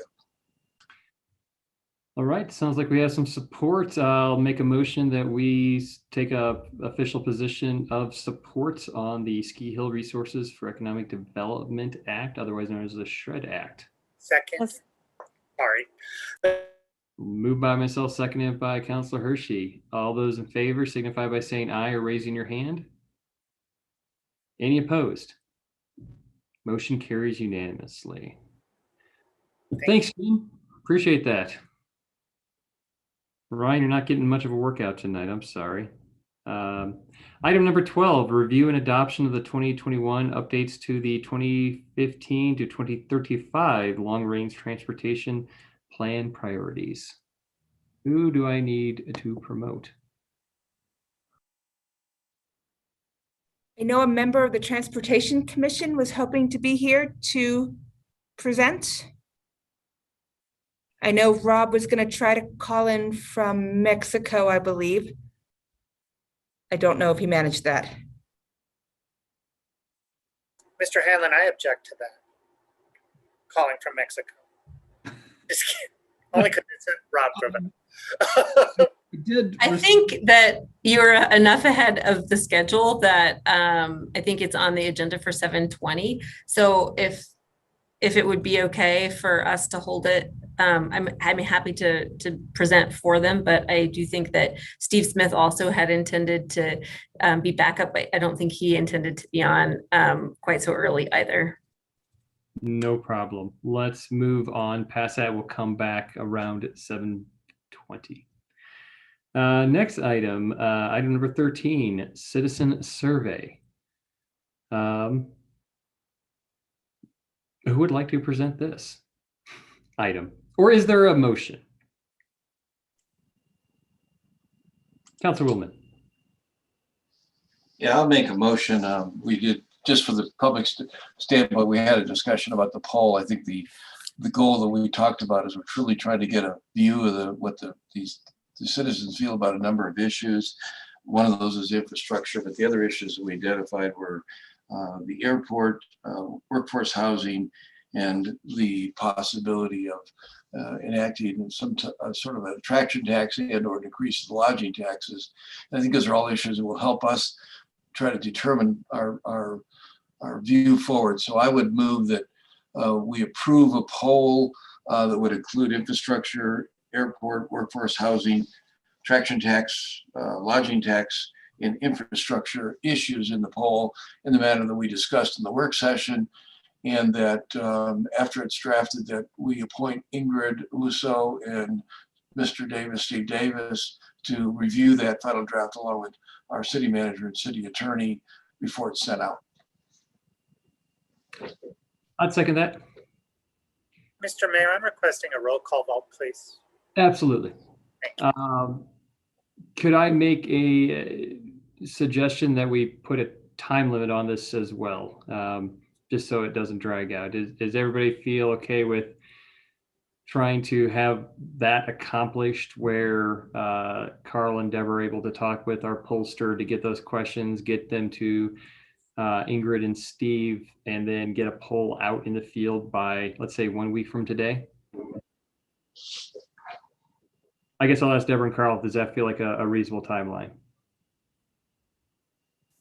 I mean, I think as long as you guys are comfortable with whatever, trusting us to get it out and it doesn't need to come back, then yeah, I'm pretty sure we can probably accomplish that. I think I'll add that to the motion, Mr. Mayor. And I'll amend the second. But I think that motion, now the motion, I think encompasses a timeline and authority of who's going to review it. So I don't think there's a lot of ambiguity. I hope there's not a lot of ambiguity. Okay. Thank you for the presumptive nod, even if there is. All right. Any other comments or questions? All right. Seeing none, Ryan, let's call the question. All right, loving the action. Counselor Stepp. Counselor Davis. Yes. Counselor Hershey. No. Mayor Pro Tem Wellman. Yes. Mayor Godis.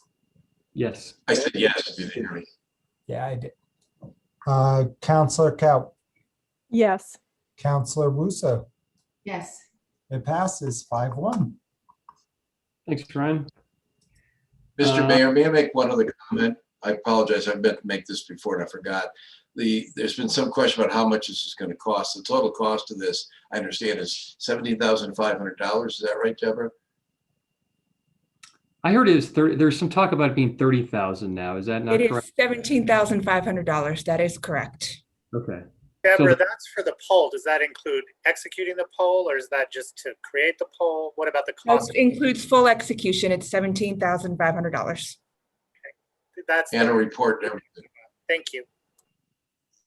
Okay. Thanks for that clarification, Charlie. It's good to shoot down those rumors when they pop up. Let's see. Next item is South Canyon Planning. Brian.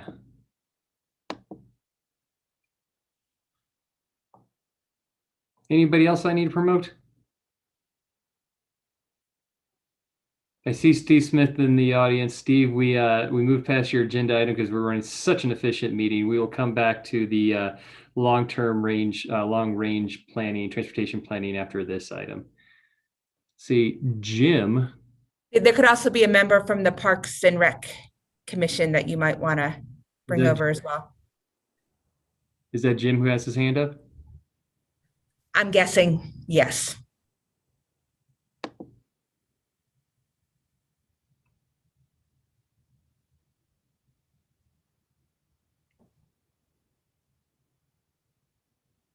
I don't see Jim popping up. Brian, is there a Jim on the Parks and Rec Commission? No, it's Jim Olp, just a citizen. Oh, okay. Nope. Thanks. Jim, I'm going to demote you. Okay. back to your role as just a citizen, even though I'm sure you're a great citizen. And I'm guessing it's just the Brian show. Okay, so Jim, if I'm going to try to demote you, and if for some reason I kick you off, I apologize. Just log right back on, okay?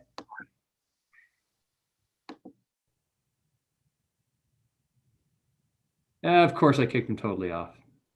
Sorry, fat fingers. I don't know how to do that. Melissa's going to have to give me a tutorial after a year and change on how to do that. Go ahead, Brian. Okay, good evening, council. I'm going to share my screen for you, just a couple visuals here. Okay, if you can see that all right. Get this out of the way.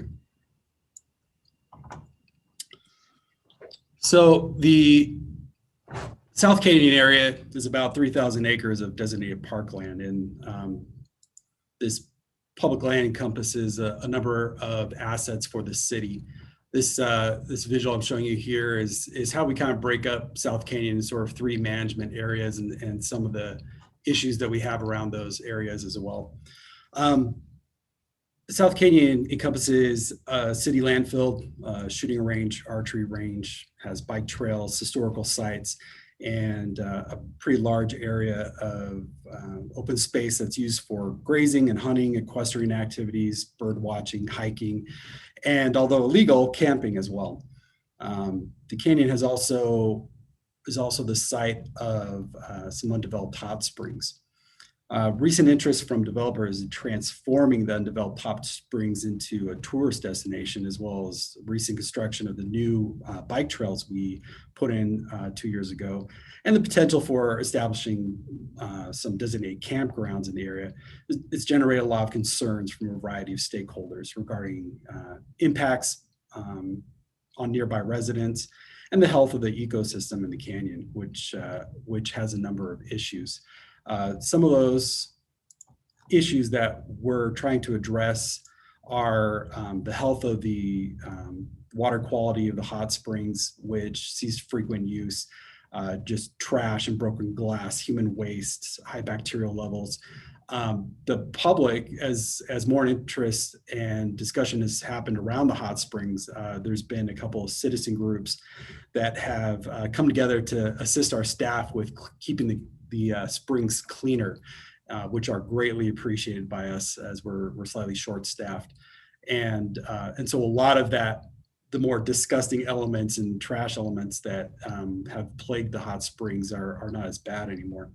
But there's still a lot of high fire risk from illegal campfires. And of course, we have the coal seam fires up there as well. One of the big concerns, especially from residents, is that there really is no alternative evacuation route from the canyon in the event of a fire, especially towards the entryway of the canyon near the 170. We have a lot of roadside dumping at several of the turnoffs along Route 134, leading to and even above the landfill. Whether people are finding the landfill closed or whatever that is. As we have actively tried to monitor the area and have partnered with some of the members of the South Canyon Coalition who give us notice when they start seeing some of this activity happen. The County Sheriff's Office has been great to work with help mitigating some of those dumping issues and the illegal campfires, but we still get quite a few of those. We recently removed the fire ring over by the gun club. Around the hot springs, we'll often see little fire pits just feet away from tall grass. So it's certainly a big concern. We're concerned about the degraded health of the canyon, and especially with the South Canyon Creek being a tributary to the Colorado, seeing pollution levels from dumping and other things like that in there. Illegal shooting is also a big issue out there for visitors and residents, especially with the bike trails that go through there now. It's diminished a little bit before we had put the bike trail systems in, but it still happens out there. We have quite a bit of vandalism, both of historical sites as well as the gun range. Our law enforcement agencies in the area have a shelter and quite a bit of supplies and equipment out there, and that has seen vandalism recently as well. that we're constantly having to deal with. Social trails that creep into private property and sensitive wildlife habitat have been an issue as well. Again, with the part of the intent of the designated bike trails was to limit that activity. And then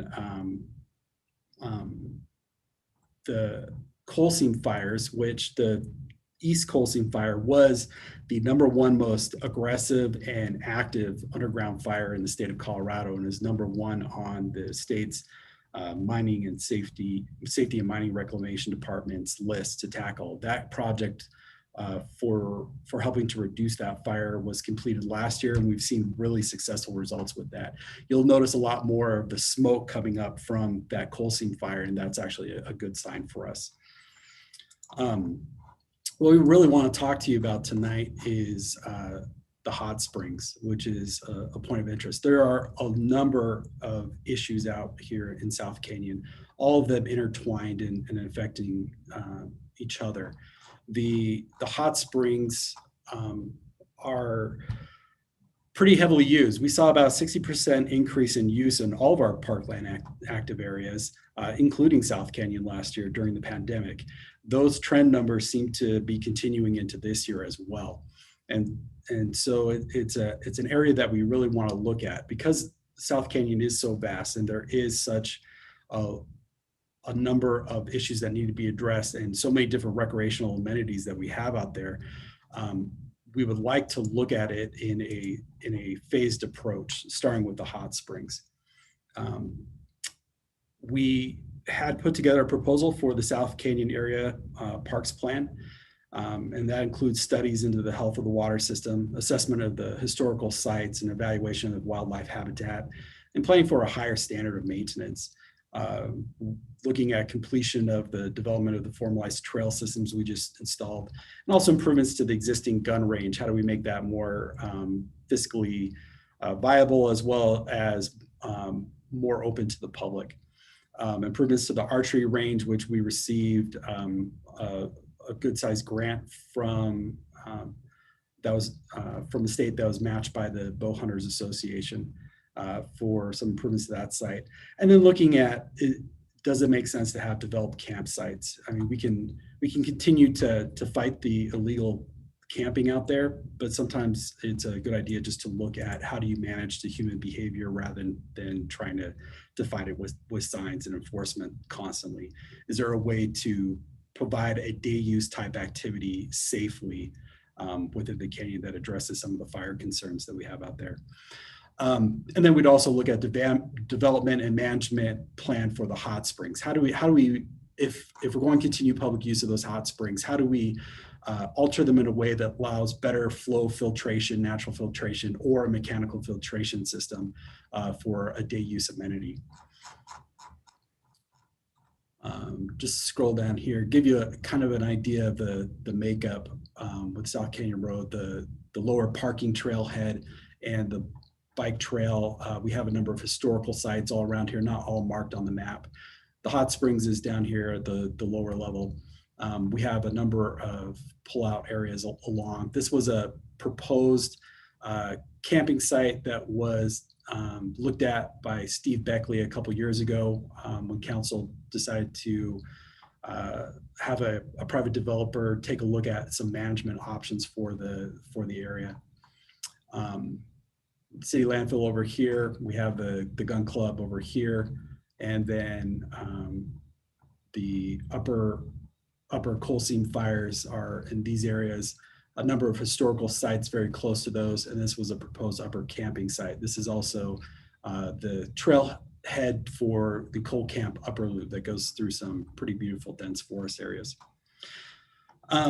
We have gone after funding for South Canyon for several years and applied for several grants for planning.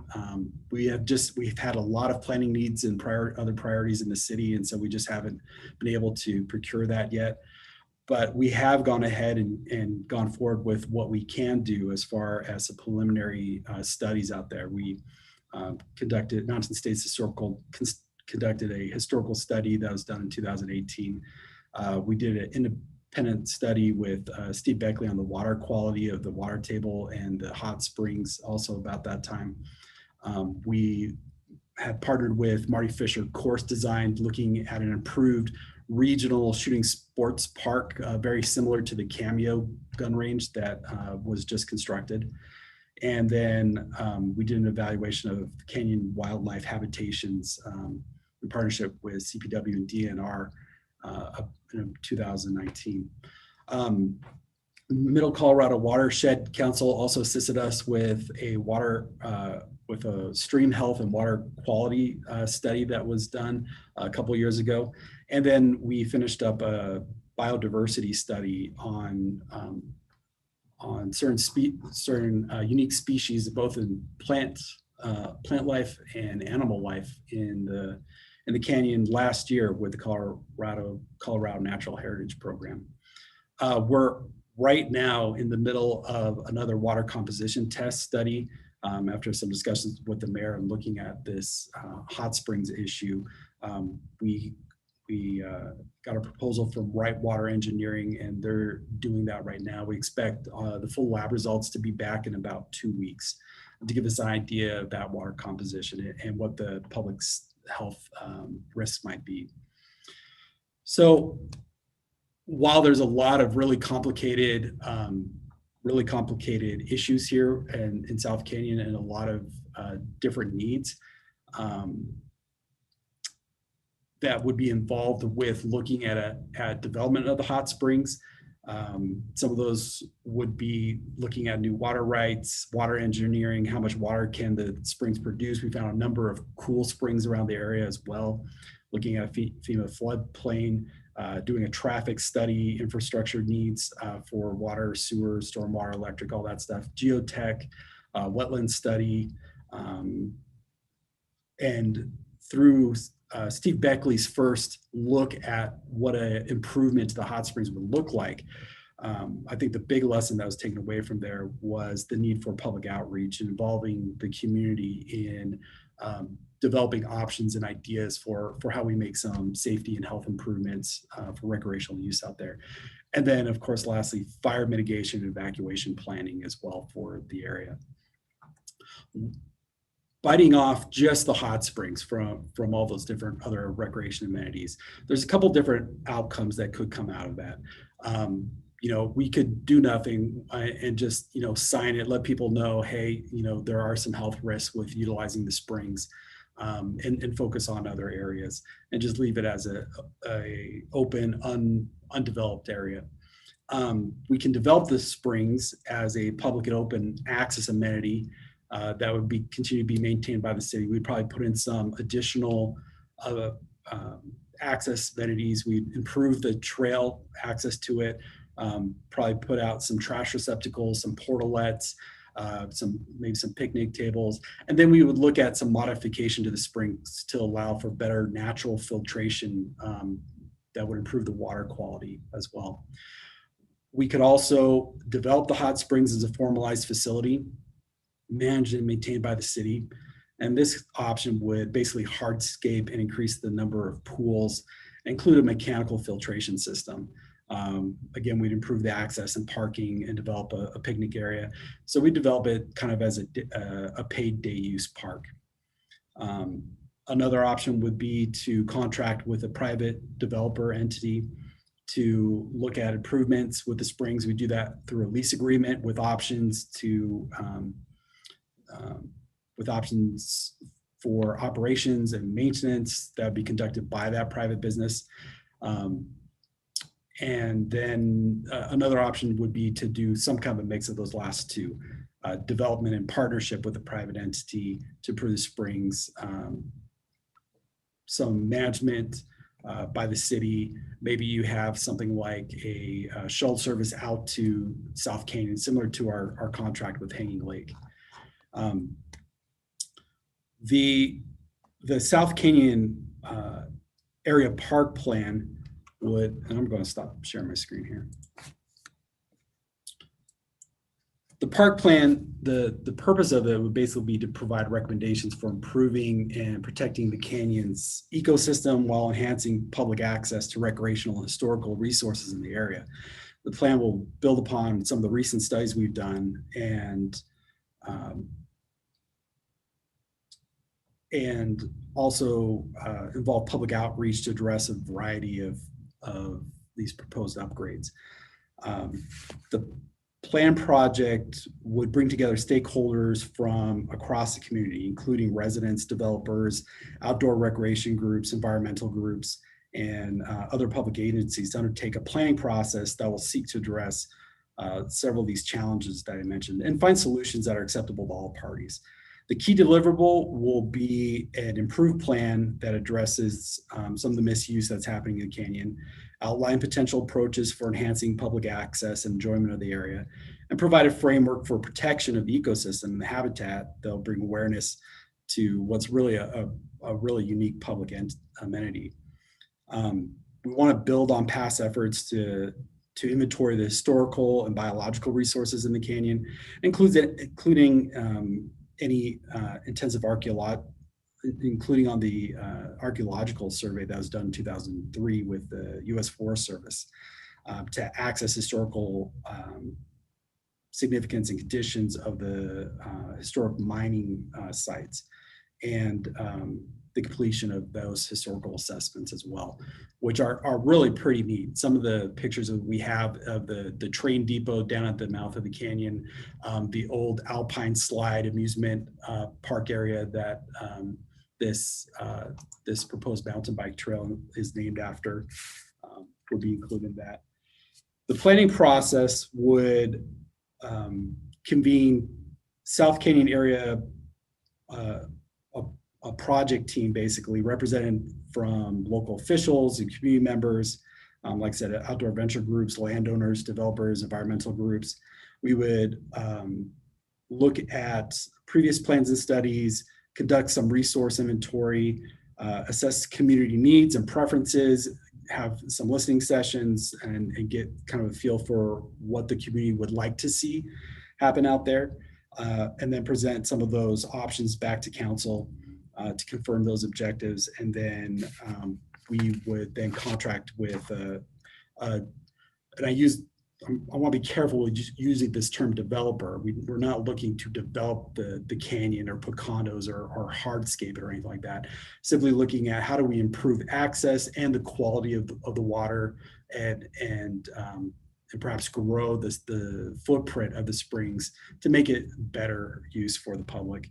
And then we would plan that development and make those improvements and go after funding to implement those. So tonight we just wanted to kind of present a little bit about what is there, what do we have in assets in South Canyon, what are some of the issues that exist out there, how do we move forward with planning for it, what is council's preference between us going after a public planning process or going out with an RFP to a private developer. Staff are going to defer to council on how you would like us to proceed, but we'd like to have motion and direction on how you'd like us to go forward with this.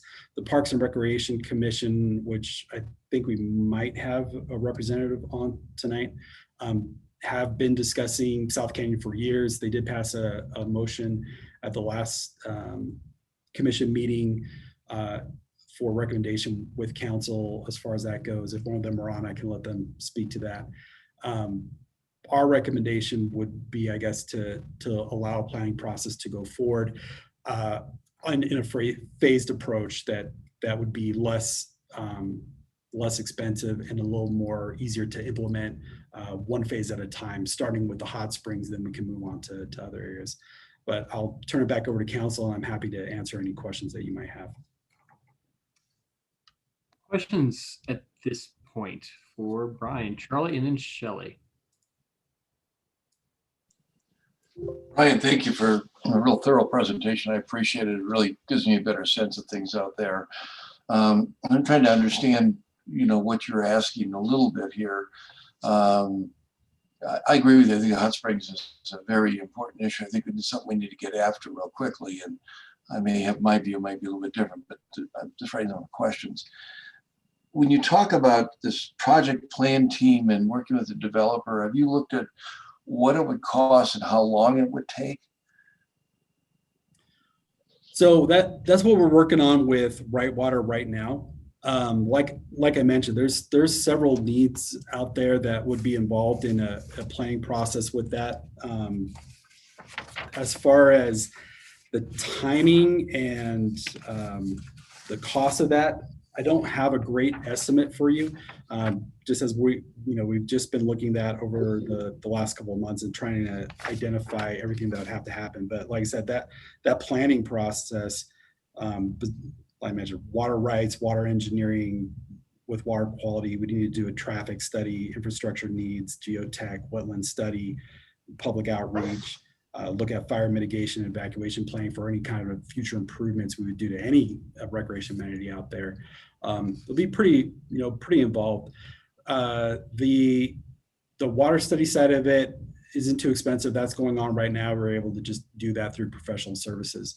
As far as the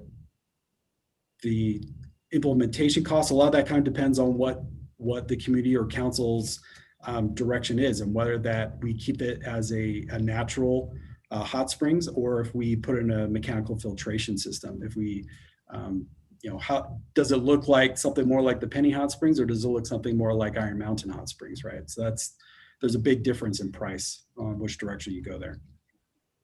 So my second question, following up on that one, because that's kind of what I thought, but I just want to know, is if we put an RFP for a commercial operator, either in a public or private partnership, I hadn't even thought about the idea and read your report, I should have picked up on that, but a public-private partnership or just them doing it on their own and doing a lease and the things you talked about, couldn't they do a lot of this as if we award them that project, couldn't they do a lot of that? And through that, we could get public input as to, is that the right way to use the property or not? I mean, could we structure an RFP for that process? Yeah, obviously, I imagine, we could stipulate in that RFP certain outreach expectations with the public, a number of listening sessions that we would include in that. We can structure that RFP in any way that you'd like, if there are certain parameters and criteria that you want included into that. Okay. I have some comments. Those are my questions. Thanks. Shelley.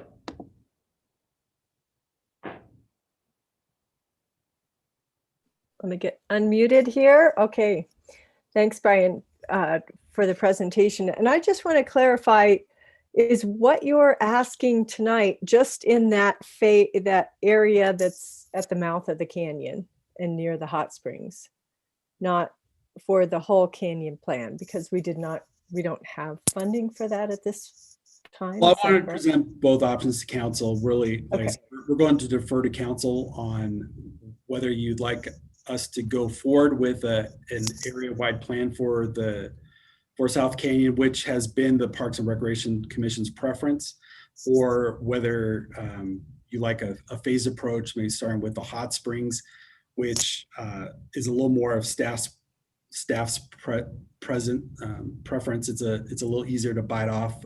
Like I said, more easy to get to quickly with funding, doing it in a phased approach. Okay. Do you have an idea of what it would cost to do the whole area-wide plan for South Canyon? I don't have that number yet, no. But you're basically looking at a hot springs development plan, a gun range improvement plan, the completion of the bike trail system, and then a fire evacuation route study and plan, along with some improvements to the historical sites with educational signing and some trail access. Okay, and public process and all of that. I'm just curious whether it's going to cost us more in the long run to try to piecemeal the planning process, or are we better off having an overall plan for the canyon first? And that would be my preference, and we can talk about that later in comments. But And thank you for listing all the studies that have been done to date. I think those are great. Let's see. Would if you're talking about just looking at the hot springs, would we be looking again at the mouth of the canyon, including more parking for the archery area or the mountain bike trails? I understand there's kind of a lack of parking there, and just some planning for that mouth of the canyon, evacuation, access to areas, things like that. Yeah, certainly. And you're correct. Doing a plan altogether is always, of everything all at once, is always cheaper than piecemealing it out. It's just, do you want one big cookie or, several small cookies that, end up having more ingredients than the one big cookie in the end? Yeah. So why that is the preference of the Parks and Recreation Commission is because each of these recreation amenities are so impactful to the others. If we develop the hot springs and basically encourage more public use of them, we would definitely need to do a traffic control study, look at improved parking. How are more people being out there going to affect some of the fire issues or interest in the gun range or some of the other amenities? When we were looking at, when we were meeting with the Marty Fisher developer on a shooting sports park, that immediately was the question is, if we do this, people are going to want to come, and when they have these regional and sometimes national level events, people come and they camp out. They want to, go hiking. They want to go ride their mountain bikes, and they probably go to the hot springs during that weekend when they're doing the shooting competitions. So anything we do there is going to have impact canyon wide. So in a way, any kind of plan that we do, even as a phased approach, is going to have to integrate in looking at some of that with all the rest of the area. Okay.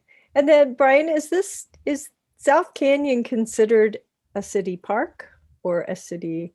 Yeah, the South Canyon area is designated parklands. It is in the code. It is outside of city jurisdiction, so it's city-owned property within the county. Because of that, we have a number of enforcement issues. Like I said, we do have to partner with the sheriff's office, when we have illegal fires out there or illegal shooting or things like that. Our PD usually will respond, but almost in every instance, we have a sheriff, one of the sheriff's staff that meet us out there.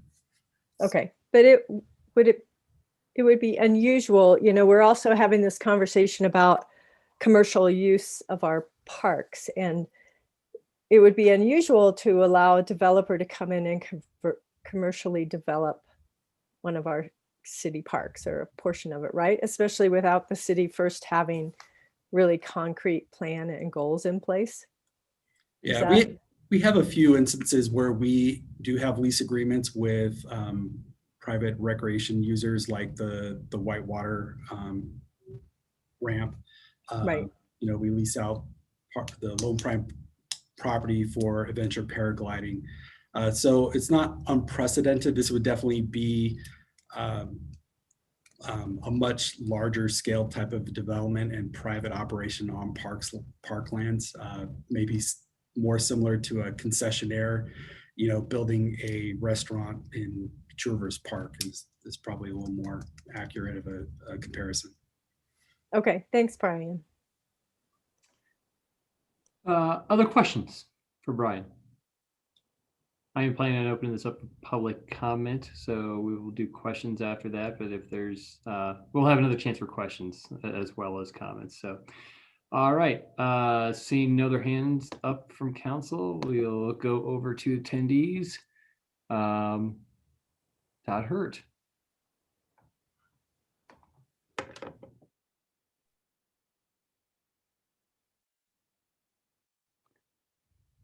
Todd, you there? Say something.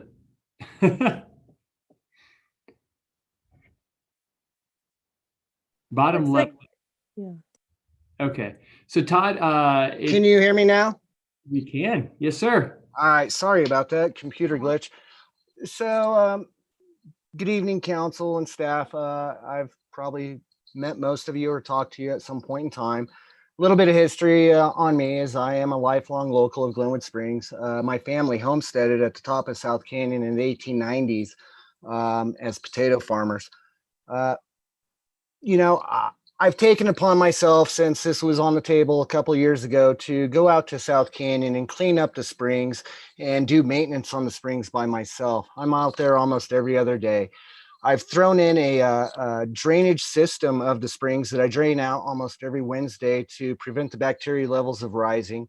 The quote in the paper from Brian Smith says it's a cesspool, but we actually go out there, we drain the pool, we scrub the rocks, we have a good filtration so far for a primitive hot springs, a natural hot springs, which it should stay. The drainage right now is about 10 to 15 gallons per minute. That's great. The photos that was used in, Brian Smith's presentation, which was very detailed and very good. Thank you, Brian. And we spoke yesterday about the water analysis that I would like to see about the fecal matter and contaminants of the hot springs. The sign at the beginning of that trail is years old. The hazmat symbol, the orange sign, that I actually dug that out of a beaver dam several months ago. That is mostly entailed to the creek of South Canyon. It is full of fecal matter and garbage from overthrowing. So the hot springs, I feel, is pretty good. You know, back in the 80s, there was a study done and the hot springs was actually cleaner at that time compared to the Glenwood Hot Springs pool the day before their draining. I've got lots of issues. 3 minutes isn't going to sum it up, but the camping out there is mostly self-contained vehicles. We're not seeing tents. There hasn't been any fire pits out there for 2 years. I put a curb on that. I've spent my own money on buying stone from a stone yard and preventing erosion in the hot springs. And I really put a focus on improving these hot springs as just myself. You know, signage, we could use some signage down the road. There was an illegal camper out there for 4 months. I contacted non-emergency dispatch and it was a dispute between who was going to enforce it, city or county. They stayed out there for 4 months. You know, really, I know we don't like to spend a lot of money, but $15,000 to start with a porta potty and a bear-proof container out there would do a lot of good for that public park. You know, kind of take a hint from Penny Hot Springs. They're doing a good thing up there. We need to keep some things natural. I see the focus here is on the hot springs and South Canyon. I am going to go over my time and I hope you allow that. Obviously this. Todd, we can't. We have other people in the public comment. We got to keep it pretty tight to 3 minutes. I understand that, Jonathan. But I appreciate your time tonight. And so thank you. Todd, thank you very much. We appreciate your comments. Sorry we couldn't give you some more time. Brianna McComb.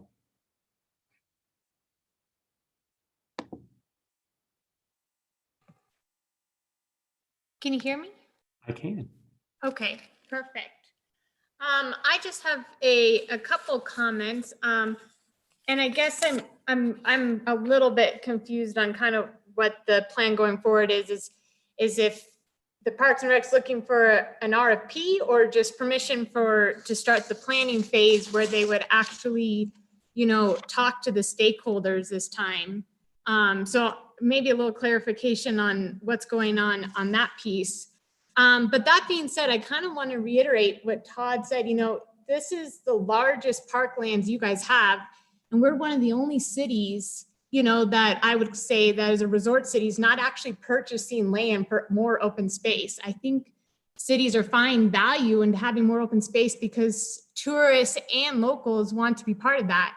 And I feel like there's a lot of pressure from other areas, even in Glenwood, and resistance against more development. So I would really encourage, you know, that this could be a great opportunity to, you know, continue a more natural phase, a soft footprint, if we're talking specifically about the hot springs and looking at the canyon as a whole. Also making it aim to be more of a local amenity as it is a parkland. You know, I mean, we live in one of the most expensive areas, and for young families like my family and I, it's really hard to go down to the Iron Hot Springs and pay $100 if there's 4 of us.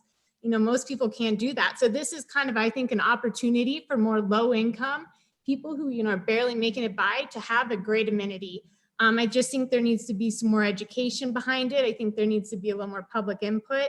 So I hope that it just doesn't go, well, our solution is just, give it to an RFP and a developer and let's call it good. I think, there's a lot of good things that could happen by keeping it natural and leaving it a local amenity. And thanks for your time. And thanks also, Brian, for your great report and stuff too. Thanks, Brianna. Appreciate the comments. Jim, if you want to unmute yourself, give your place of residence and your last name, that'd be helpful. Okay, can you hear me now? We can, yes, sir. All right, so I'm kind of a mixed resident right now. I've lived in Glenwood since 1973, owned 16 businesses in Glenwood. Some of you might know me like Charlie. And right now I'm living in Golden because I have some medical issues. But at any rate, for the last 40 or 45 years, I've been actively involved in South Canyon. I wrote the history of South Canyon in 1993 and got that published. I made a presentation to the city council, numerous presentations to the city council over those 40 plus years about protecting and preserving the features in South Canyon. I did one in 97, another one in 1998, and so on. And I'm probably one of the few people that has hiked nearly every square foot of the canyon, up and down both sides. All right, so those are somewhat my credentials.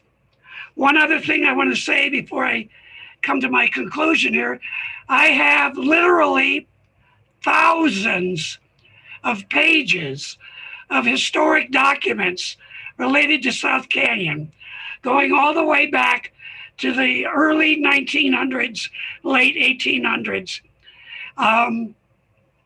which we are in the process of putting together for a donation to the library.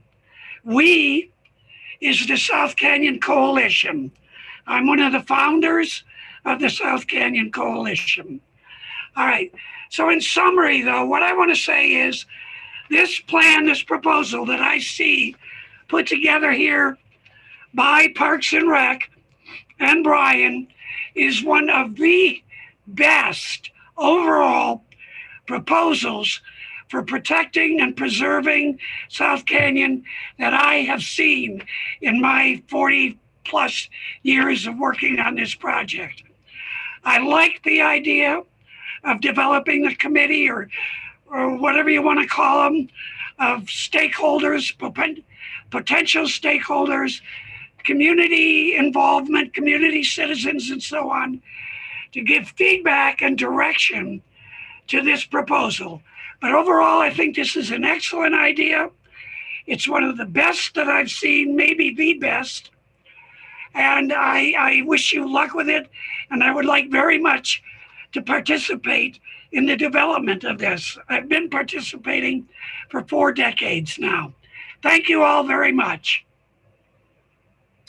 Jim, thanks so much for your comments. Those were fantastic. I appreciate all the history that you bring to it. All right, Mr. Amishow.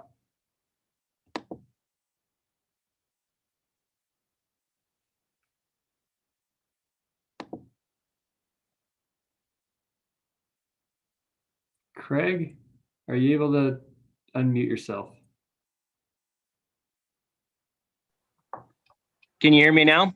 Yes, sir. Thank you. I thought the meeting started at 8, so I missed some of Brian's presentation, so I'm sorry about that. It said on the agenda that this started at 8, but I understand. So anyway, yeah, I appreciated listening to Mr. Ulp. Jim and Jerry Ulp are tremendous resources and have just incredible knowledge of South Canyon. So both of those guys are incredible, and you guys should listen to both of them. I'm in favor of some kind of advisory board working under the leadership of Brian Smith and getting a pretty diverse group of people together to hammer down on a lot of issues in South Canyon. Everybody's got their own interests: gun range, hot springs, landfill, wildlife, whatever it is. Obviously, number one issue down there is egress, and number two issue is making sure people can get into that landfill. And so these recreational activities can have a huge impact on both of those things. And I would be very much in favor of getting some diverse and talented people from this community, rather than council members that are only going to be serving our city for 2 years and then they're gone, and hammer down on South Canyon, because it's critically important. It's an incredible place. It's an incredible resource. And all the people that love it, want good things for the future of that canyon. So that's what I would be in favor of. Thank you. Thanks, Craig. Anybody else from the public like to give comment? Ty Richardson.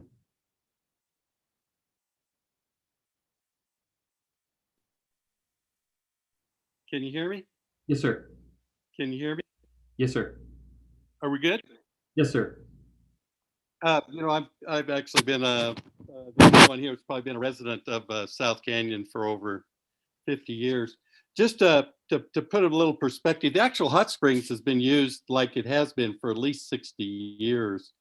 If you look at New Zealand hot springs, they're a lot more dangerous because they actually have kind of bacteria that actually can cause brain damage there. But that being said, everything that's going on right now, I know everybody wants to activate, and that's probably the big word here, but activating the canyon, the biggest thing on a scale of 1 to 10, the biggest thing is actually fire protection. It's one of the most dangerous canyons in all Colorado. And I was thankful for Brian bringing up right now, saying that actually they were going to do a traffic study, because that's got to be the number one thing that's done. The more the canyon's activated, the more we got to know how to get vehicles in and out. The other thing that I was happy to hear about tonight was actually Whitewater Engineering, a very reputable company, is actually going to do, I assume is what I understood, was a wetland delineation. What a wetland delineation will do for you is seeing if we do have wetlands there that can come under federal and state legal protection. To put that in perspective, actual wetland is 1/10 of an acre. If you want to do the math, it's about 70 by 70. It makes a lot of difference to the South Canyon Coalition to figure out if we actually do have a wetland there as well. But outside of that, I'm glad what Brian's bringing to the table. I think there's some awful good work that's going on. John Sowell from the Colorado State University came and did a really good biodiversity study. One thing that we're trying to iron out a little bit is actually these reproduction areas for elk. Very important. This was just an incredible elk habitat. The bike trails have changed that dramatically, but I think there can still be some good things if we go back in and protect these reproduction areas, which basically is putting back in those higher elevations, putting back at least trail riding up there till probably the 1st of June. But outside of that, I appreciate what everybody does. I appreciate the council. It's really great to see all of these coming to the forefront right now. So thank you very much and good luck. Thanks, Ty. Appreciate it. Res Agent. You are unmuted and available to give your name and place of residence if needed. Hi, my name is Tracy. I am actually with Wilderness Voyagers. We are a bike touring company that is currently in 19 states. I'm joining this meeting I was originally joining this meeting because we are currently on the Rio Grande Trail. And Brett from RTF was stating that I might possibly need to start thinking of you all having a permit for us to ride through your city limits on the Rio Grande Trail. But I do know that we are very interested in this South Canyon area because as a commercial entity of doing like gravel bike tours out there in the South Canyon area and adding that area onto our repertoire of being able to offer to our customers. So I just, you guys are talking about multiple different things, and as a commercial entity, possibly using that area, with a van and trailer and the parking and the traffic, as you all were talking about, I just wanted to state that, there is interest there of commercial entities using that area. And thank you for your time. Thank you so much. Appreciate that. Anybody else from the public?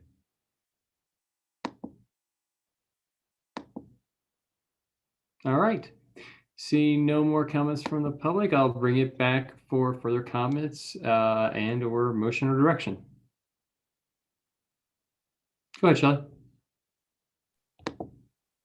I'd just like to say I really thank you to Brian and to the Parks and Rec Commission and others for bringing this forward. And I'd like to say it's more than past due time, I think, that we put a plan together for South Canyon. As we've heard here tonight, there's a lot of interest up there. There's a lot of interest to use the canyon, but it is a dead end. It's one way out and it's a narrow road for fire evacuation.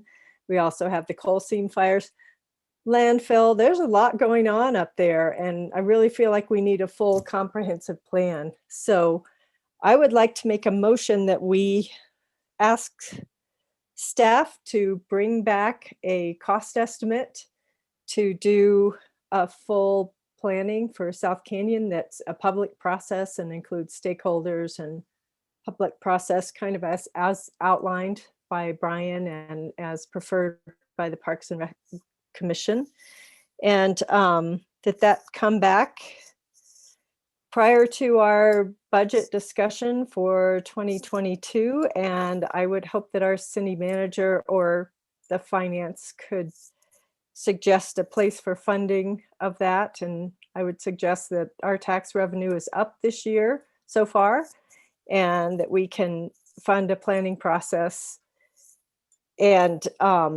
perhaps from the tobacco fund or other funding sources if it's not available in our Parks Department budget. Is there a second?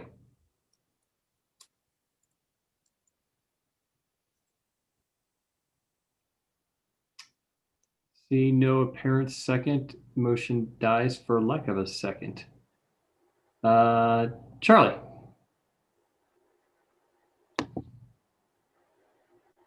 Yeah, I appreciate Shelley's comments, and I think the idea of getting South Canyon plan is good. In the long run, I'm concerned about what's going on in the short term, and what Brian seemed to be suggesting is we need the more immediate resolution of the area around the hot springs. I think the things I heard tonight that I wasn't as familiar with before tonight was the idea of traffic control, and it makes a lot of sense. I'm just using the landfill fairly frequently myself. The amount of traffic up there on Saturdays to the landfills is certainly increased. Plus, there's a lot of other people, recreational bicycles and everything else. I'm concerned about the cost of the overall plan. What it seems to me might be a better approach would be to see if we can find someone that would be interested, as I mentioned in my questions to Brian, in a public-private partnership in developing the hot springs area, including adding what I think we really need, which is camping, both recreational vehicles and tent camping, for lack of a better thing. We really don't have anything like that in the area, and it is something that I think is a need for the people who are visiting this area. I think it would be another amenity that would add to the local area. So I guess I'm going to make a different motion. I'm going to move that we direct staff to put out a request for proposals that would seek potential development proposals for the hot springs area, including recreational vehicle and tent camping, and which would also involve a traffic control plan that would talk about the impacts of that traffic in that area. And finally, that we also direct staff in the same motion to assemble this project team and have them work with those proposals and to review those proposals so we get public input into those proposals. Second. Moved by Charlie, seconded by Tony. We have two more hands up. Councilor Davis, Councilor Huso. By Councilor Davis, floor is yours. I'm gonna, I would support Charlie's motion. I was gonna second that, actually. I got beat to the draw. I do have some comments about it. I have absolutely no interest in the city being a developer in a park outside of the city limits. I mean, I think we are incredibly struggling to maintain the parks that we have inside of our city limits. And I cannot imagine spreading our staff out of town as well. There are a lot of issues up South Canyon, illegal dumping. We've talked about it. The hot springs, illegal camping, illegal fires, all that goes on. I think all that happens because of a lack of monitored activity up there. You can go up there and go deep and nobody would see you for a long time. I think the answer to that is commercial development. Steve Beckley opened my eyes to that. What we desperately need is the opportunity for people, as this lady was talking about bicycling through town. There's absolutely no place for people traveling through like that to stop and camp. And I think that a developed campground would solve a lot of problems. It certainly would solve the problem of other illegal camping in the area. Somebody would be there to monitor how fires are built and how they're put away at night, on and on. I think that it's great that we've done all those studies. I can't even imagine, as I look down that list of the studies that have been done, how much money has been spent on studying this place. And it certainly should provide a great foundation and baseline for any development application. The one thing we all have to bear in mind is we're kind of talking about this as if it was being developed or a development application in the city of Glenwood. It is not. Whatever the proposal is, if we can get a proposal similar to Beckley's, it will have to go before the county commissioners. They will, in fact, be responsible for charging that developer to continue other studies.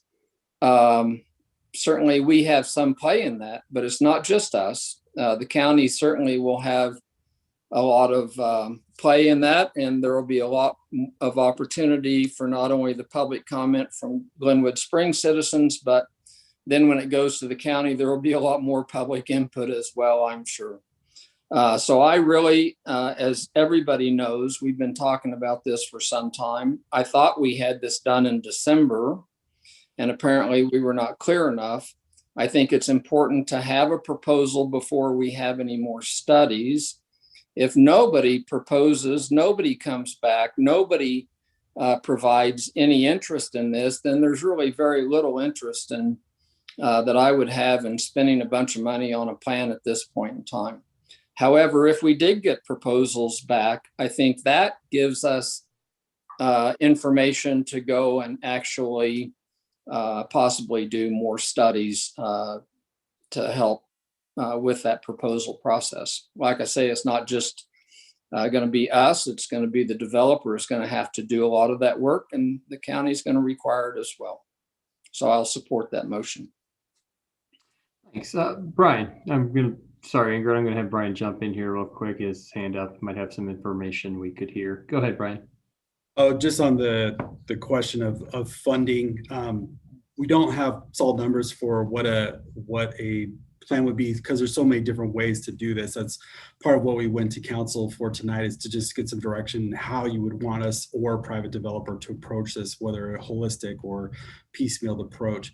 However, regardless of which direction you want to go in looking at development plans, the funding for the planning would probably come from a GOCO grant matched with conservation funds, or we can earmark conservation funds to completely cover the cost of the planning for next year. So we wouldn't need to jump into any tax subsidized general funds for that. Thanks, Brian. Go ahead, Ingrid. So I like the direction that Charlie's motion went in, but I'm a little hesitant to completely embrace it if I don't hear the necessity of public feedback on the front end. It feels a little cart before the horse. This is a community benefit. This is something my husband, he's out there 3 to 5 times a week, biking and just enjoying that area as it's been developed. And I think that getting feedback from the stakeholders, but also the community, is so imperative before we start looking at any ideas from a developer. I want the voice of the community to be heard. And I think, and this hasn't been mentioned yet, but I was on planning and zoning when we did the short-term rental feedback poll. And I think if we did something similar to that on the front end, we would get significant amount of feedback that would help generate ideas and kind of streamline the process as far as what our community wants to see and how they're using it. Like I mentioned, my husband, the biking component is huge for him. Friends, he's always saying that not only are locals using it, but it's become a destination as well for people from out of the area coming in. So to get that feedback, I think should steer it rather than what the developers want to steer it. And while I completely appreciate Brian's perspective, and I think it's so spot on, and so obviously so many people are supporting this direction, I would love to see that type of research on the front end, and then the flow chart going the way of the developer and the RFP. So I still don't want to, I don't see this is just more of a comment, obviously. While if we were talking about 10 years ago creating a master plan, I would probably have been more of a proponent of that. Right now, I think we need to be mindful that time is of the essence. People are using it. If we don't start moving forward in a proactive way, instead we stall the process with a master plan, I'm concerned that it'll just continue to deteriorate and we'll have continued issues with, all the issues that we're all so familiar with. So with all that in mind, I'm definitely going to be able to vote as an affirmative to Charlie's motion, but I would love to see some dialogue about the public survey feedback on the front end. Thanks, Ingrid. Okay, we have a bunch of people lined up for rebuttals or second bites at the apple. Let's try to keep our second comments brief if we can. Shelley. I would just say in response to Ingrid, I think that is what my motion was asking for. And I wasn't, perhaps we could move it up sooner, but I think a plan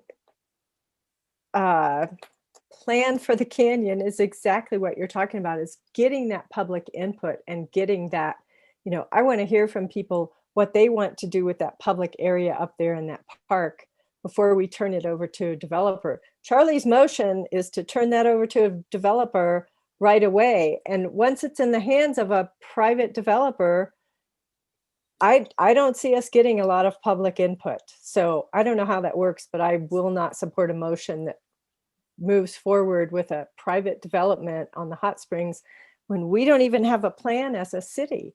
If we knew what we wanted and we had input for the public on this what is a public piece of land, which is public parkland for the city of Glenwood Springs, then I would be comfortable possibly going forward with an RFP or some development of the hot springs that came out of that planning process. But without that, I can't support this. Steve Davis. Charlie's motion, Shelley, is not to hand this over to a developer. Charlie's motion is to put out an RFP. An RFP is for proposals to see if anybody even has an interest. Once we get proposals back, then we would know what we were even asking opinions about. Prior to that, Ingrid, I don't know how you just take a vacant piece of land and say, well, give us a plan for that, not knowing if somebody wants to build a single family residence on it, a high-rise office building, a condo project, a car dealership. I have no idea. Give me a proposal for that land, and then we can debate it all day long. We can reject it. We can approve it. We can send it back for modification.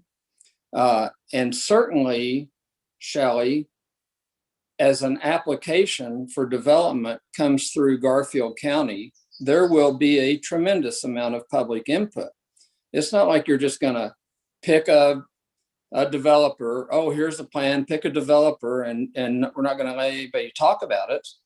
That talk would go on and on. But how you sit back without any kind of a plan and start having any kind of a conversation, it would be absolutely beyond me. The other thing is, and then I'll finish, I don't want this to burden the staff of the city of Glenwood Springs. They have enough burden already. So to bring them into some long drawn out public process without even having a plan also makes no sense to me. It makes no sense to spread our staff around to places outside of the city limits to do these things. That's me. All right. Charlie. I guess just respond a little bit what Ingrid said too, is, I think that my concept being in doing this was, I like the concept of the project team that Brian outlined in his planning process, part of his report. I think that's a great team. We should assemble it now. They might even have input into what the RFP looks like, and to get that out. And then if we get 2 or 3 proposals, I think we need to vet those and use that to try to sort out, are these the type of proposals that public input group thinks is the right thing for the king? I guess that's where I'm kind of echoing Steve. And if not, is there something else? That might give us that starting point. That was my thought. I wasn't trying to, I think public input is very important. Both Shelley and Ingrid, I think it's critical to whatever final decision we make before those people can even go to the county and start going through that process. Thanks. Ingrid. So I'm curious if it's possible to do some type of survey similar to what we did with short-term rentals on the front end. And then I'm in complete agreement that once we have that, and that's not making a master plan, that's not outsourcing it to some third party, it's not a significant amount of money. It's just saying, can we create it in-house, send it out, get some feedback, spread it among the community, get their feedback, and then come back and then give them that, give the developers that, give them that feedback. It feels a little like somebody is designing a car for a family and they never ask, like, do your kids play hockey and does someone play the bass, right? Like, you don't know how big a car they need if they've got 6 kids. So getting that feedback says, this is what our community, this amenity, this resource belongs to our community. And if we're giving it to developers to design, they don't know what our community wants. So if we could get it in and, just get something out there, it doesn't need to be lengthy. It can be over the course of a couple months. I think the short-term rental feedback was such a great component of the dialogue that gave us direction on how to amend that code and how to make it work best for all the different types of property owners. And I would like to see something similar to that. Deborah. I think Steve just pieced out on me because he didn't like my comments. I think I was going to ask a different question, but to go to yours, Ingrid, I think that process was extraordinarily staff intensive. So the answer is yes, of course we can. But I mean, are you just asking for a non-scientific survey, or are you asking for a 6-month intensive public outreach process, which is what the vacation rentals was? Like, it was what Hannah worked on solidly for months and months and months, I think. It's hard because I see the benefit to moving forward on this. And at the same time, without design and structure from feedback, it's hard to know what the best thing is. And at the same time, I'm going to step back and say that we have these resources like Brian Smith. We have resources like all the other people from the community that spoke that are in support of this plan that Brian has presented. So as long as we're moving forward on derivative of that, I have a degree of comfort that it will hopefully have a good outcome. But I think at this point, I have definitely vocalized my apprehension about not having it. I think I can check that off, that I made sure everyone knows how I feel about a survey. And then I guess, Charlie, the idea of having a group look at an RFQ, just if it goes that way, I'd like you guys to tell me a little bit more about what that means. Like, does it mean like they look at it before it goes to you guys? Do you guys look at it? So just real clarity on that if it goes that way. Deborah, I wasn't suggesting you do that. I was just wondering if that was something. It sounds like that isn't practical. If it isn't, then I don't want to delay. I do think that the project team, once we get responses to the RFP, could really come in and give us a lot of good feedback, and before whatever those various proposals. I'm hoping we get more than one, come in and present different ways of maybe developing the hot springs area in the fashion I discussed. So if it's not practical bringing the RFQ or RFP process, I always forget which is which, then let's not do it. I'm not trying to burden staff with more work. That's not my goal. No, I wasn't even saying it would be work, Charlie. I was just trying to figure out the process, right? I'd rather get the RFP out sooner rather than later. So my guess is if it's not trying to get public input not there, I think we can get a lot of input once we get the proposals back. I have a couple questions and a couple comments. Brian, if we did direct staff to get out an RFP, understanding that there's I don't think included in the motion was a timeline, a deadline, you need to quit, drop everything in order to do this. We know you're short-staffed. It's a huge issue with all of our departments, but particularly Parks and Recreation. I know you're holding together sometimes with Band-Aids, glue, and duct tape and other temporary measures. So, bravo, and I'm sorry. But that being said, what would be a reasonable time that you could get an RFP out there? Probably about a month, 3 weeks to a month. So, I think that kind of maybe speaks to something that I would like to offer up to Charlie as the motion amender, that might address somewhat of Ingrid's thoughts, because I share them as well. I don't want to burden staff anymore. Certainly not our planning department that is already tight and is stressed, and certainly not our Parks and Rec department. Those are probably our two tightest. Well, all our departments are really tight. I don't want to start picking who's tighter than the other parts, but I would suggest that and I do understand that it takes staff time to administer a contract to select somebody, but whatever Hannah did, this is just my mind, I'm just kind of talking out loud, whatever Hannah did for the vacation rentals, she went and looked at what other cities did. She looked at, it was massively intense work. I wouldn't do a tenth of that. I guess I would suggest that we budget, we direct staff to spend up to $25,000 to contract with a group that does this. I'm just using this as an example, but like a community builder or some other group that works with and takes this burden off of staff.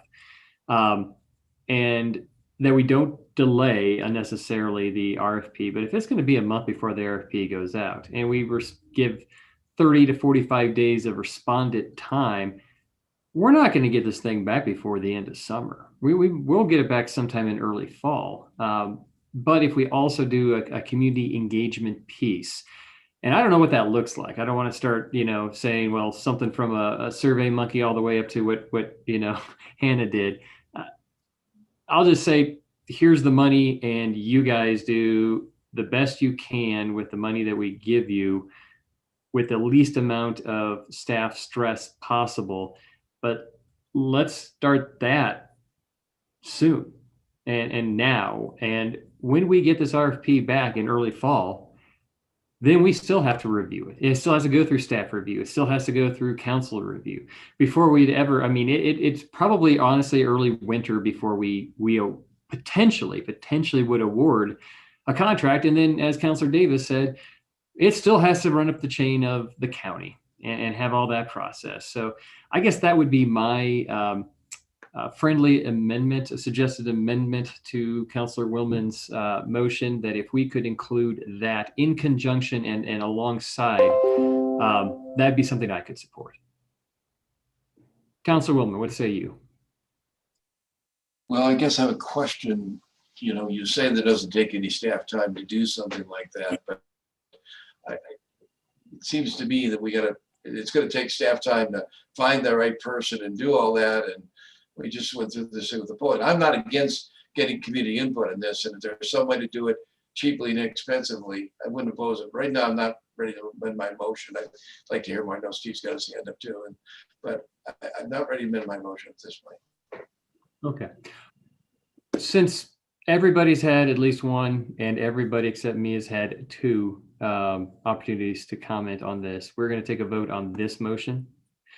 And if it fails, it fails. And we'll come back for another motion, and we can get more, maybe a clearer motion after that.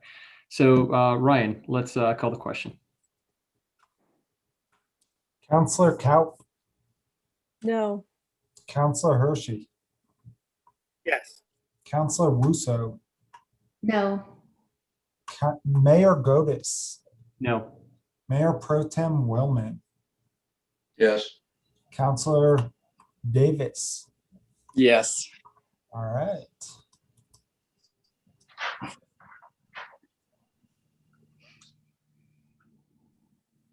Uh, 3-3, I believe. Is there another motion? Go ahead, Shelley. Well, again, just trying to follow a lot of the comments that I heard and appreciating that I think council wants to move forward on something relatively quickly. I would make a motion that we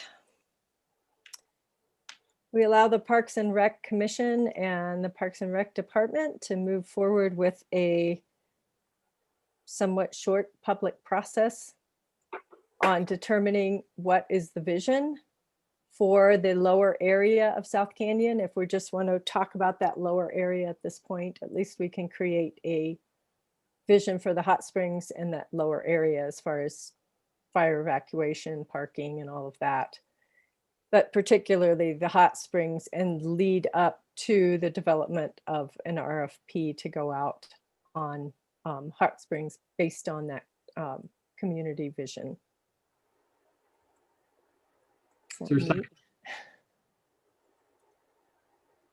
I can put a time frame on it if people want.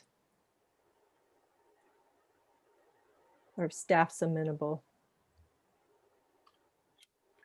What is your suggestion, Shelley, for a time frame? 6 weeks. 6 weeks to complete the public process, and then we would move on from then and do an RFP. 6 to 8 weeks. I don't know what's realistic, staff. I'd have to ask Brian. So Shelley, how does this align with Charlie's motion? Like, go ahead. Charlie's motion was to just go out for an RFP right now on the hot springs kind of development. I guess my comment is that, you know, I know Councilor Davis thinks that, you know, if you own a piece of land, you just put it out there and say, hey, give me ideas for what you want to build on it. But if I own a piece of land, I have a vision for that before I go out and ask a contractor if they can build it.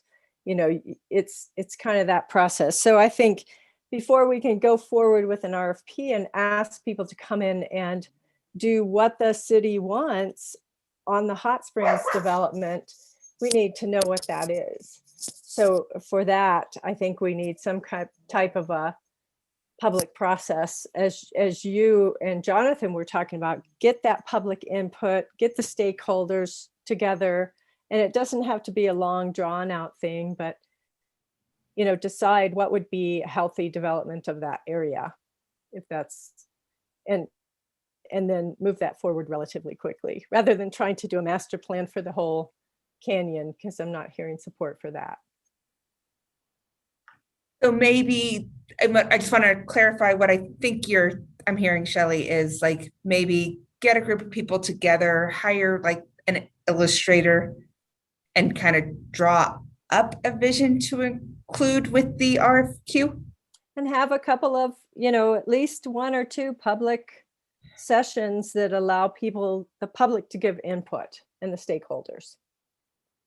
So maybe kind of something similar like we did with the art project, that when we had at the Hotel Colorado and people kind of helped us pick the color and gave us feelings about what it should be. Well, or like we did on the North Landing, or like we did on 6th Street. I mean, it's how you develop a vision for an area. And, you know, because I feel like, I know it's a burden to staff, and that keeps being brought up. This is a burden to staff, but actually, I don't think it's a burden for the city to have almost 3,000 acres of wild park and open space. It's actually quite a privilege. And I think it's really important to be very thoughtful about how we move forward with the long-term development of the area. So, can I just interrupt real quick? One, I think there was a question for Brian about timing of that brief public process. So I'd like to get that answered very quickly. Go ahead, Brian. I don't have an exact time for you, but if we were to contract with someone like Community Builders, yeah, it probably would be, I don't know, maybe a real fast estimate would be 6 weeks, could be up to 2 months. I'd probably confer with my esteemed colleague, Ms. Starbuck, on what that timing would be, but we would definitely have it done before end of summer. Thanks, Brian. And so, Ingrid, do you have more questions about Shelley's motion? Because I'd like to get a second or move on from the motion before. Yeah, that's actually what I was going to do. Right. Shelley, would you, I want to second your motion, but I want to give it a little firmer parameters and say that we get community feedback done within the next 3 months. The following 3 months would be for bids to come in based on, we would provide all the feedback we receive to those developers. And then we would be, by year's end, we would be picking, and we know how building goes, and we know how the time frame, we have a little window. Having this come together, that gives them the time over the winter to plan it, and by next spring, things could be moving forward. I don't know that this would really slow down that much, because I don't think anybody's going to be able to do anything by the end of this year. So let's just take that little bit into a window to get some feedback on the front end here. Are you comfortable? Yep. Not a very good second, but are you comfortable with that time? I'm comfortable with putting a time frame on it. That yes, we get through the public process and we put an RFP out and get responses by the end of the year. And do you think we need to qualify or quantify a certain amount of money towards some third party like community builders? Would you like to throw out some number for what we Deborah's nodding her head. I would say a not to exceed 30,000. What's realistic? I guess that needs to come from staff. That's a pretty high number. We just did an art plan, I know, but that was a long process, so. Yeah, we did that. That was 50,000. Okay. So Jonathan, what's your 20? I feel more comfortable with that. I mean, it's 8 weeks that we're talking about. It would be burning a lot of money real quick if we went through more than 20 grand in 8 weeks. Yep, that sounds reasonable. Not to exceed 20,000. And just for the sake of the record, do you want to repeat that whole thing and I'll second it? Okay, I move to conduct a short accelerated public process on a plan for the, what's that mouth, the lower area of South Canyon? I don't think it needs the feedback doesn't need to be on that. It just needs to be on the whole area because I think it's more concise that way. The RFPs may be for that lower area, but I'm thinking that the feedback is for the whole area. For the whole canyon? Yeah.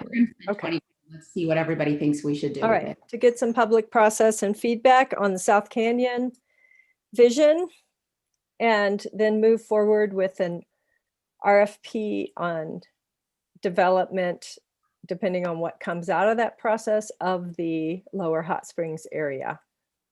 And if possible, well, I'll leave out the if possible, to be completed by the end of 2021, and a not to exceed budget of $20,000 for assistance with the visioning and planning process. And I will second that. Moved by Shelley, seconded by Ingrid. Thank you for all the help on the motion. Takes a village. Let's see. Sorry, let me get up. Who is next? Mr. Mayor, is everyone going to get to comment like 5 or 6 times, or are we going to just vote? Well, this is a new motion, Tony. So Well, it's 8:15, and this has taken a lot of time for no reason. if you need to log off and retire for these. And I need you to stop being disrespectful to me, Mr. Mayor. And I've really had it with you. It's not fair. Thank you. Thank you. Councilor Davis. Yeah, Tony, we all get an opportunity to comment on each motion. You can't just make a motion with no comment. My problem with Shelley's motion is she is limiting to the Lower Hot Springs area. I can't define that. And I'm sure that would not be in Steve Beckley's original proposal. I'm sure he won't even come back for that Lower Hot Springs area. I don't know where that line of delineation is, but if you could make it like Ingrid said, South Canyon, period. I think we did, Steve. We took that. You did the Lower Hot Springs area at the end of your motion. You mean for the RFP? Well, for the study or the RFP, you can't study the Lower Hot Springs motion and then say you can have an RFP for anywhere, or vice versa. If No, you're I going think Ingrid had asked that I revise the study and the visioning process to be for the whole canyon. but clarify that. Springs area for the RFP, The RFP would only be for the Hot Springs area. and that's not even what was Beckley's plan. That narrows the focus down so much that you won't have any developer respond. So I couldn't support it for that reason. Yeah, I'm sorry. I thought that I'd like to see it for the entirety too. I don't want to limit it because I think for an RFP. Yeah. Okay. Did you withdraw your motion, your second, Ingrid? I'm going to withdraw my motion or my second in that case. I think everyone at this point probably has a pretty good general idea of what I'd like to see.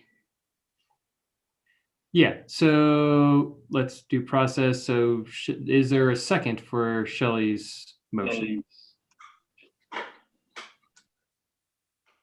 Hearing Yeah, I'll none. withdraw my motion.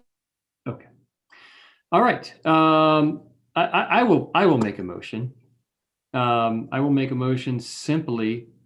Let's see if this will fly. Let's decouple these two things. I would make a motion to spend no more than $20,000 on a 8-week an 8-week public engagement process to be concluded by August 13th. That's, I believe, 8 weeks. And that way we will get something back potentially to have a presentation at our second meeting in August. I'll second that. Okay. Now, this does not preclude a second motion about an additional RFP. Just to be clear. It's been moved by myself, seconded by Shelley. Any conversation, any comments on that motion exclusively? All right, seeing none. Oh, go ahead, Charlie. Sorry. Well, I didn't. Your hand's been up for a while. I didn't know. Good. Well, honestly, Mr. Mayor, my hand went up after you made your motion, so, Oh, I'm but that's sorry. okay. I'm just, no, I'm kidding. I'm not opposed to this concept, I guess, given the time frame. I'm really worried. We're in the middle of summer season. We've got staff, we got big proposals coming in for development and annexation and things that staff are working on. The Parks Department is understaffed. And even though we're going to maybe get community builders or somebody to do this, this is a burden on staff. And I guess a question for Deborah, is this something feasible you guys could do without burning out what few people we have working on these type of things? I mean, that is honestly something I have to ask Brian, and if he can answer, I do think, staff does think it is not a bad idea to do public input, right? And you'll have a better product in the end. So Brian probably would like to stretch himself a little bit to get a better product, but he can speak for himself.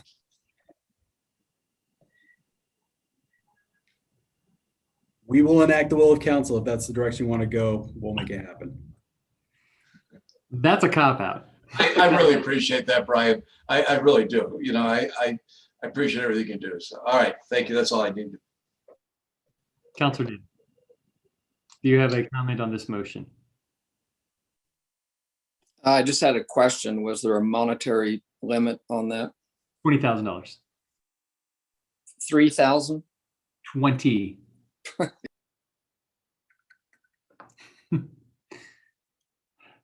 All right. Ryan, let's call the question. All right, Counselor Davis. No. Mayor Godis. Yes. Counselor Kaup. Yes. Counselor Russo. Yes. Counselor Hershey. No. Mayor Pro Tem Willman. Yes. It passes 4-2. All right. Does anybody have a motion that they'd like to put forth concerning the RFP? Counselor Wusso. So I would like to make a motion that once we receive the public sentiment via whatever method we use, that we have that available for dissemination to anyone who would like to present a proposal, and that we make it publicly available to present whatever design people have, and that time frame be met by the end of this year. Is there a second?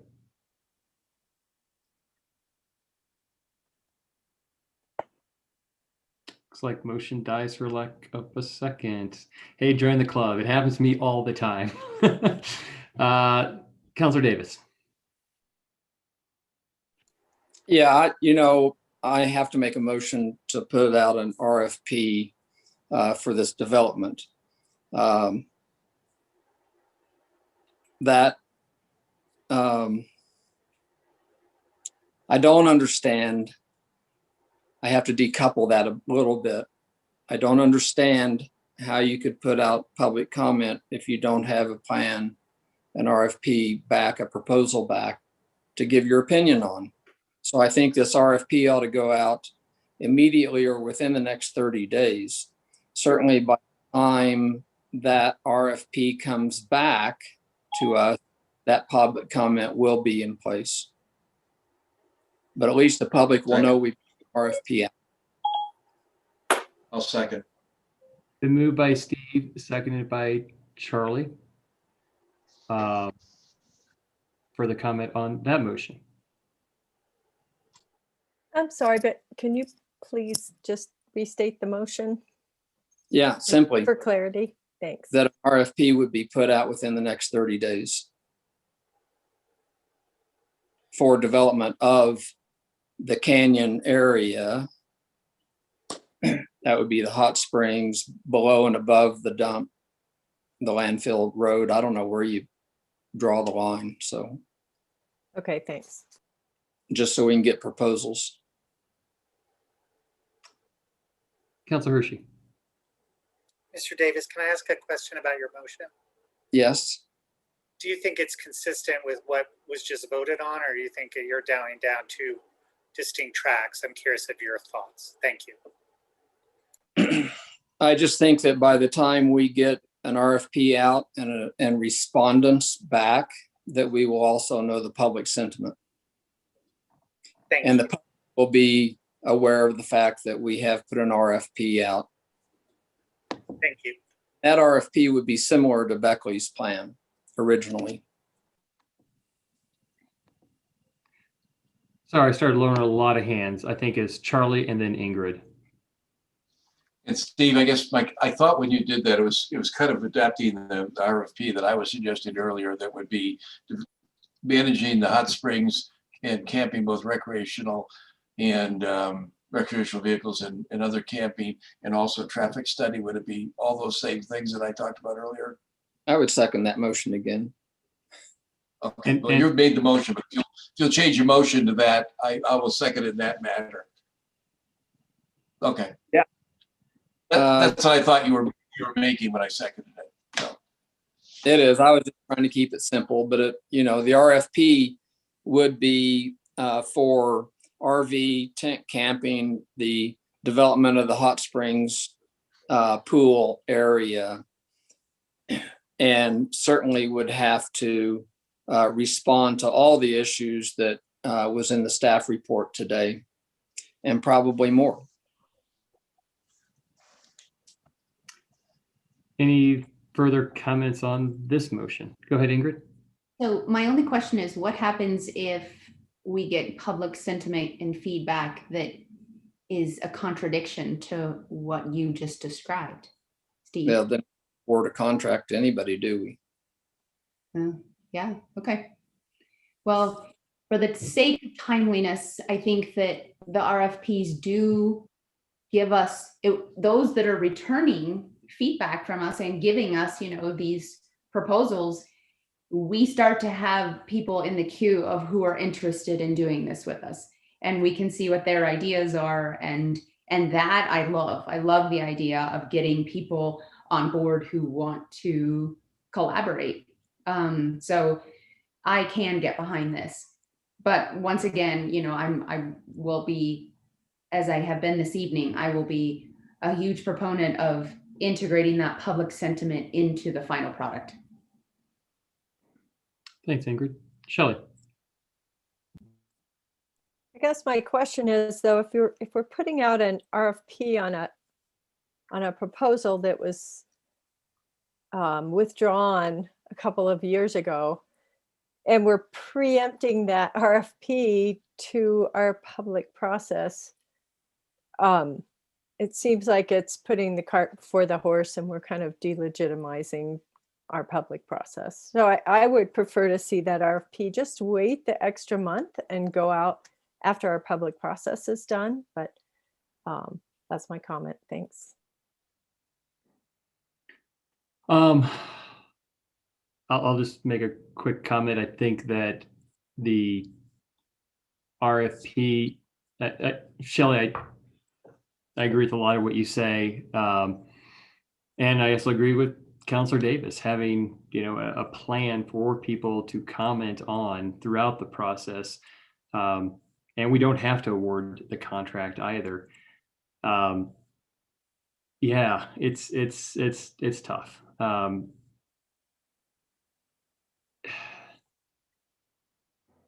Yeah, let's just take a vote.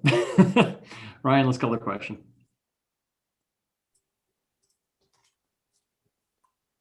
Shelley, did you second Steve's first motion?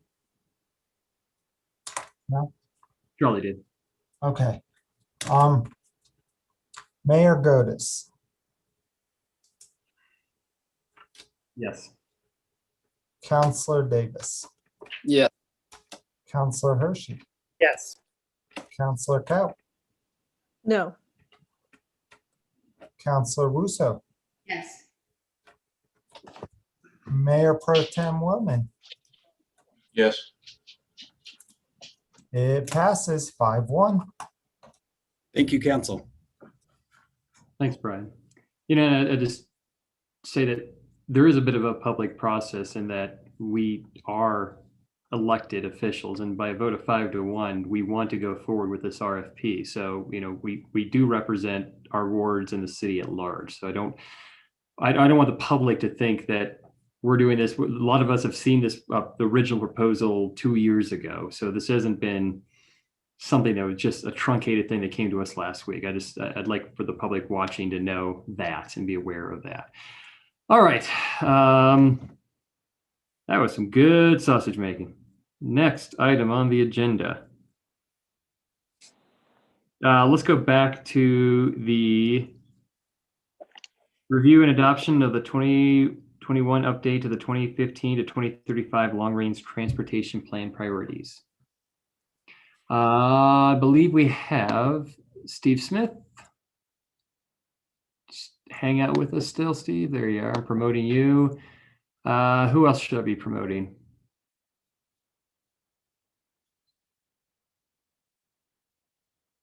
Anybody? I'm thinking that might be it. 'Cause I think I've heard Rob will not be joining us. Okay. And we have the staff liaison to the Transportation Commission and Ms. Uden. All right. I promoted Steve. I don't Yes, see. Mayor, I'm here. Oh, okay. Go ahead, Steve. Well, clearly the council was on a roll earlier and I was not keeping up. So thank you very much for creating a placeholder and giving us an opportunity to visit with you about this now. I can, depending on how Jen wants to handle this, at whatever point you and she prefer, Mr. Mayor, I can give you about 3.5 minutes of quick summary of our recommendations, if that would be useful. That'd be awesome, Steve. Knock yourself out. Great. Since City Council approved the Long Range Transportation Plan 2015 to 2035 back in 2015, the Transportation Commission has been instructed to annually recommend updates to that plan. Much of the focus in preparing those recommendations in recent years has been on the capital construction projects that would update, repair, or extend the city's transportation network. The Commission's updated ranking recommendations for the coming year are included in your background materials. We crafted this year's priority ranking recommendations, the order in which we think projects rise to the top for consideration, based on the goals, objectives, and screening criteria that were included in the long-range plan originally.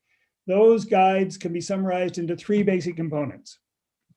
Improving safety and correcting hazards, 1. Second, improving connectivity by filling gaps in the transportation network. And third, taking advantage of diverse and emerging funding opportunities and partnerships. The resulting capital project recommendations for this year are presented in 2 formats in your packet. One format within the cover memo, ranks the top few projects for specific focus during your fiscal year 2022. 4 projects in the large cost category of $1 million or more, 5 projects in the small cost category of less than 1 million. The other format for these capital recommendations is in a spreadsheet. It includes information about a longer list of potential projects in order to start looking over the horizon and pursuing initial design and funding schemes, anticipating priority projects for future years. We want to highlight the wide range of project costs within that smaller size category. Although the cutoff for that category is $1 million, several would cost significantly less than that amount, creating some low-hanging affordable fruits. Correspondingly, another particular suggestion from the commission is that there should be a notation of an estimated cost for each project on the list, on both the current list and the horizon list, in order to inform budgeting and funding collaborations. It just puts them all in perspective, comparing one to another. This year, in addition to the capital projects ranking recommendations, the commission also respectfully presents for the council's consideration some policy and program initiatives generally captured in the concept of transportation demand management, or TDM. Demographic and engineering calculations expect motor traffic to significantly increase in and around Glenwood Springs, projecting traffic volumes within the next decade or two that current infrastructure simply cannot accommodate, without significant negative effects on convenience, safety, and economic vitality. As the commission discussed with the council at our February 18th work session, TDM seeks to challenge that standard extrapolation of traffic volumes and to reduce the growth by integrating and diversifying our approach to local mobility, by becoming more selective and efficient about when and how we use our cars, by enhancing transit services and increasing ridership, by expanding convenience and safety for moving afoot and by bicycle, along with public-private innovations to refine work and commuting patterns. That's our basic pitch. Happy to respond to any questions and instructions from the council. Thank you, Steve. bet. Tony, go ahead, questions. Steve, I heard from Rob, who couldn't be here because I guess he's in Mexico on the beach, something about, and I read a little bit about paid parking. Could you tell me a little bit about that? The notion of paid parking, or as sometimes referred as managed parking, is indeed something that both is kind of being discussed in 2 basic tracks as I've followed it.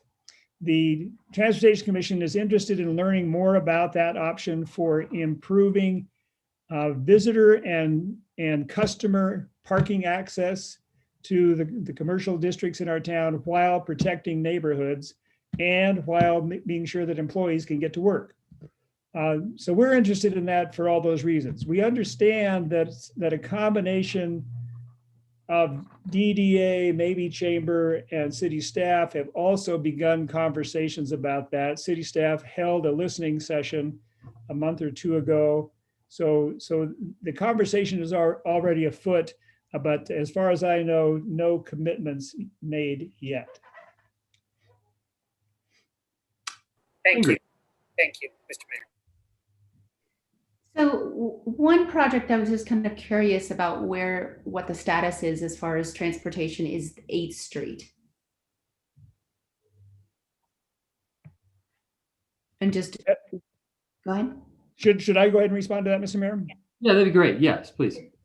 Yeah, 8th Street, of course, came into the spotlight as part of the Grand Avenue Bridge replacement project because it became an essential bypass connection. Once that street was opened as a thoroughfare, a lot of imagination went into what to do with it. And as the Transportation Commission has followed those conversations, some of them say, let's go down there and fix up that street right away. Let's expand its pedestrian and bicycle amenities. Let's do some landscaping. Another train of thought says, no, there's this confluence redevelopment notion that's in play, and 8th Street ought to wait and be all a part of that. Those kind of chicken and egg discussions, as I perceive it, were the reason that the Transportation Commission did not recommend a whole hog rebuild of 8th Street in the coming year, but instead suggested some interim safety improvements.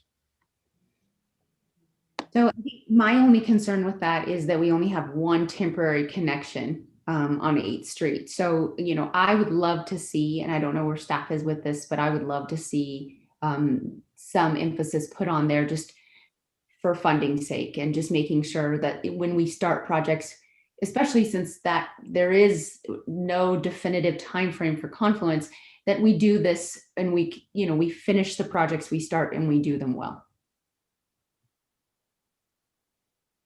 Deborah, go ahead. I just wanted to follow up Ingrid and say, yes, I think for staff, this one is pretty important. It was one of the priorities City Council picked as an earmark. And we are currently with the state of Colorado working together to do a RAISE grant, which is the new build grant, which is what we're paying for with South Midland, as a joint project where they're actually the applicant, which is pretty unusual. So I think it's helpful if City Council considers it a priority. Okay. So for me, I think that what I'm seeing on here, you know, these projects seem thoughtful and on point. That is the only deficiency that I would love to see that added on as well. Thanks, Ingrid. Charlie. And for what it's worth, Mr. Mayor and Councilwoman Russo, I recall conversation within the Transportation Commission in preparing these recommendations that essentially agree with that if indeed funding comes available, if indeed the momentum can build for doing a proper, thorough job on 8th Street, the commission, I think, would be strongly backing of it. It just didn't seem like the tea leaves were quite there for 2022. Deborah maybe now corrects that impression. Charlie. Yes. Thanks. Ingrid, one of the other things too, I think here is we adopt and approve these recommendations, as I think Steve Smith just indicated, Deborah. We have to look at these. There are things we look at in the budgeting process.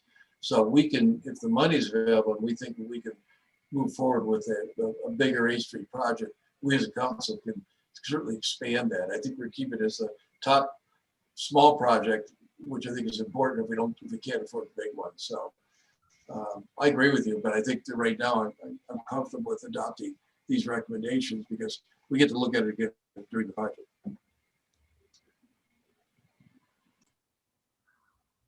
All right. Any other questions for Steve, Jen, or our staff, or I'm sorry, our council liaisons, Ingrid, Shelley, or even Charlie, because he spent a lot of time on that lately.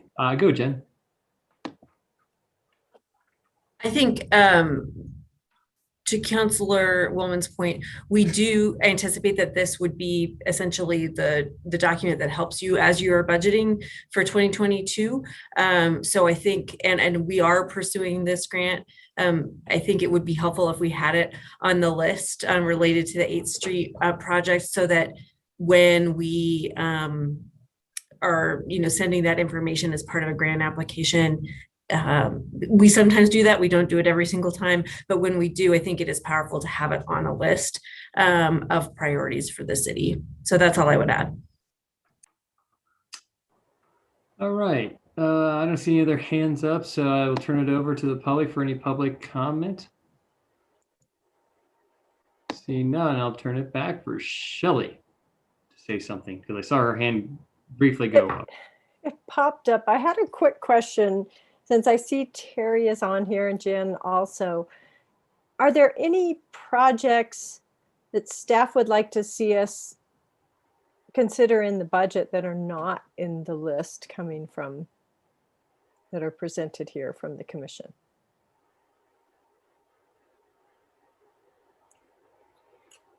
I can comment from an engineering standpoint, and I apologize, my camera down here is not working. But Okay, the, you were flashing.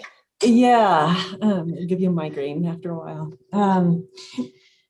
You know, from I reviewed the list. I think it's complete. As Jen has indicated, you know, my only addition into our major capital projects list would be the 8th Street connection, just so that if we needed to, we could use that list and support our grants in that way. But other than that, I thought they did a great job. Okay, excellent. Okay, yep. I read it and also thought that they did a great job on it and a great job of listing all the projects, some that have been completed and some that are yet to be done. So I think it's great to move forward, and I really appreciate the emphasis on TDM because that will really pull together a lot of different programs that we're looking at right now as far as parking and even our transit and our bike share and other things that we're looking at possibly moving forward with. So thank you very much. Go ahead, Charlie. Yeah, just in listening and what I hear being said is we move the 8th Street to major projects that would help staff. And so I would support moving it to one of the priorities of major. I wasn't listening, I guess I didn't hear that, but now that I understand it, I would support that. And I'll leave it to Ingrid to make a motion. Ingrid, is there a motion?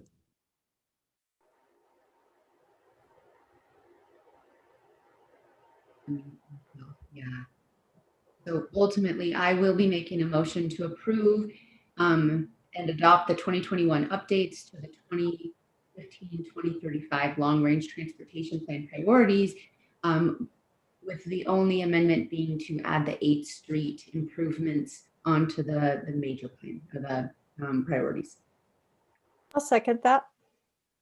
Been moved by our transportation liaison and seconded by our other transportation liaison to approve this long-term transportation plan with the addition of 8th Street.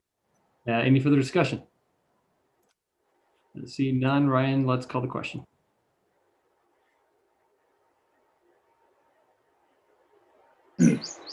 Counselor Hershey, Yes. Counselor Cow, Yes. Counselor Russo, Yes. Counselor Davis, Yes. Mayor Pro Tem Willman, Yes. and for the Grand Slam, Mayor Godis. Yes. All right, unanimous. All right. Thanks, everybody. Thanks, Jen. Thank you, Steve Smith, very much for coming out tonight. Glad to do it. Thank you for the opportunity. Absolutely. Thank you for your service on our Transportation Commission. We love your voice. Next item is, I believe, last item is ordinance 2021-06. Oh, this is commercialization of our parks.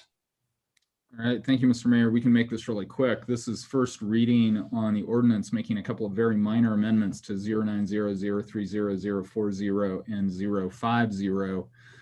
This just really kind of sets up for us to adopt a more detailed set of park regulations via resolution, which is how we do that, which will be coming to you guys hopefully at the next regular meeting. I think that's on the 1st of July. The reason for that is that not having them tonight is so that we can sync up second reading of the ordinance and adoption of a resolution that would implement that ordinance. So with that, I'd answer any questions. I know Shelley had a couple of really great comments, and Brian is also on the line to kind of speak to that. So with that, I'll open it up for questions. And like I said, I think I know Shelley had some input, and Brian can probably talk about that. Questions? Motion. Oh, darn it. Shelley, go ahead. Okay, let me just quick get my email open that had those comments. And it's my understanding, I think from staff, and Brian can speak to this, but it sounds like this is just a kind of a preliminary thing to put it in our code that it's actually legal to just do these commercial permits. And then they're going to have Parks and Rec Commission work on it and bring back details. But even just putting forth this kind of simple change to the code, I guess I would like to put a couple of parameters on it so that it's not just open to kind of a free-for-all, since it is in our parks. So I was just going to add a paragraph that said we can allow for commercial permits in parks, but giving staff the discretion and power to limit the activity. And that would say something like only commercial activities that meet the intent and purposes of the parklands as described in that section of the code, 090-030-010.a, establishment of our parks should be permitted in city parks. All commercial activity must comply with the mission statement of the Glenwood Springs Parks Department and all rules and regulations of the parks. And then any commercial permit holders are required to clean up all their trash and repair any damage to the parks caused by their activities.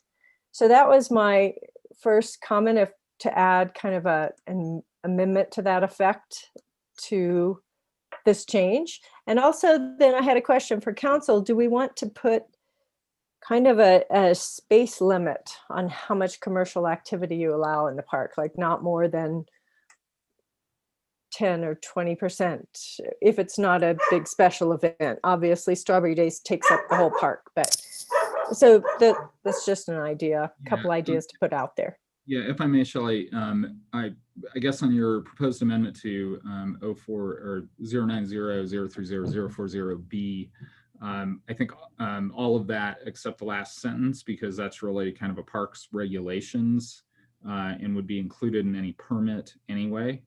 Okay, for the cleanup and stuff? The cleanup and everything, I don't think we need to include that. I think that question as to how much usage, I think is a perfect thing for the Parks and Rec Commission. And our intent tonight was not to make you guys like create this program on the fly. Okay. It was really to get it back to Parks and Rec. Like I said, this is a first reading, not a second reading. And I've already bored Ingrid to death. So I'm good with, yeah. I do like the addition that you had, with the exception of that last sentence, to, and we could make that amendment on second reading. Okay, great. Thanks. Councilor Davis. I assume at some point, Carl, will get an opportunity to at least express some opinions about what type of commercial activity we would think would be acceptable or would not be acceptable. Yeah, in the parks. Yeah, absolutely. We were just thinking to try to give you something to work off of. That's a great project for the Parks and Rec Commission, to kind of give you their thoughts, and then you can add to that or subtract from that, obviously, as we go along. I was really just trying to get everything synced up tonight, if we could.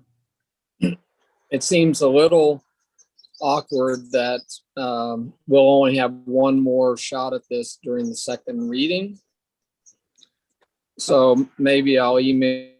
Yeah, that would be great. Actually, if you guys want to email thoughts, comments over to you today. Yeah, that would be awesome.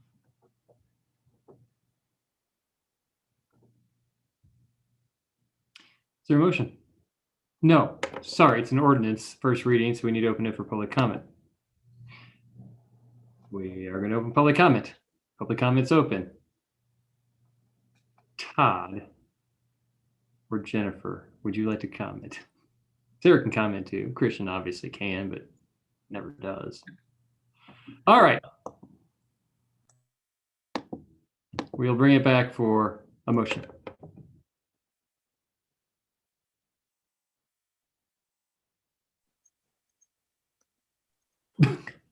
Go, Shelley.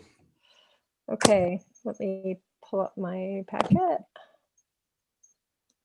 Sorry.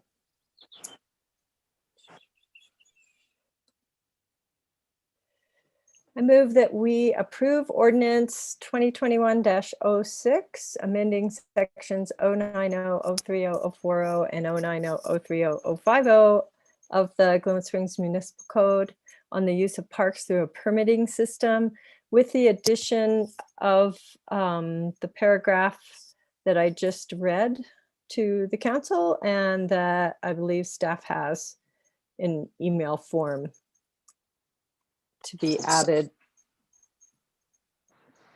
to the motion. Second. It's been moved by Shelley, seconded by Counselor Davis. Further discussion? All right, Ryan, let's call the question. All right, got a good feeling about a double header sweep here. Mayor Pro Tem Willman. I might just screw you and not vote for it. Yes. Counselor Wusso. Yes. Mayor Godis. Yes. Counselor Cow. Yes. Counselor Hershey. No. Counselor Davis. Yes. 5-1. All right. Next item. Report from city administration, city manager. I had asked Brian to kind of give you guys a update on some of the struggles he's having, because I know we're getting lots of complaints, which I know means you guys will be getting lots of complaints shortly. But before he starts, I also wanted to let you know, I think we're hoping to come back at the next meeting with some out-of-the-box solutions to help him out. But with that, I'm handing it over to Brian. I know you've been copied on a couple emails, so I won't rehash this too in depth. Just want you to be aware of some of the challenges that we're facing right now. We are, along with most of the country, facing a staffing challenge, especially with seasonal and part-time staff. Our full-time staff is pretty stretched, having to cover for that. I have my sports supervisor, working 15-hour days sometimes to officiate games.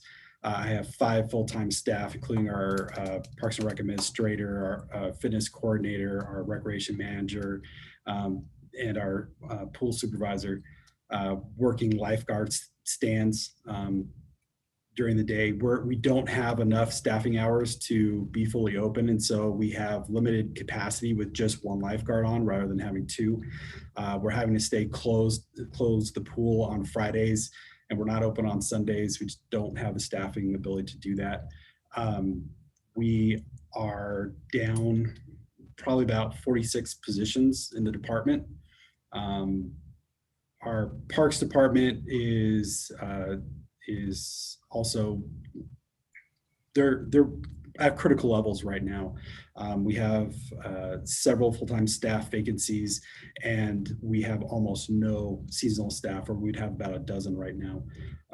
So there are going to be some limitations to some of the service areas that we provide. Facility staff is also short, a couple full-time staff, and as well as our recreation areas. We are looking to hire an airport manager. We're looking to hire a custodial staff supervisor, downtown support. And so we are trying our best. We're looking at diverting some of those personnel costs to contractor services. A lot of contractors are just also understaffed and absolutely slammed. Many of our capital projects are being delayed because contractors just don't have the availability or the staff to assist, but we are trying to get some additional help there. Right now we're on watering restrictions, so a lot of the comments we're getting are about the condition of our fields and parks and landscaping. I know Matt has worked on a new landscaping establishment permit to allow for additional watering of newly established areas that will allow us to continue with some of the landscaping parts of new infrastructure that are happening right now. That'll be a big help. But we're getting complaints about the cemetery, about some of the parklands, about downtown. We have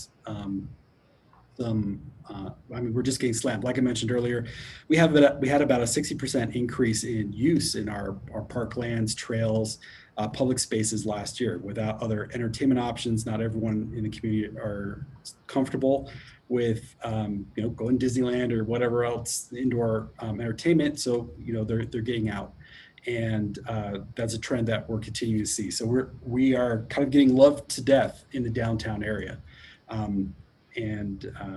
so we ask for the public's patience. To everyone's credit, this is a community that really cares about our public areas, And we've had several community cleanup days where the public has come out and helped us. We've had several staff cleanup days where staff from all departments have volunteered their time to come and help clean up some areas.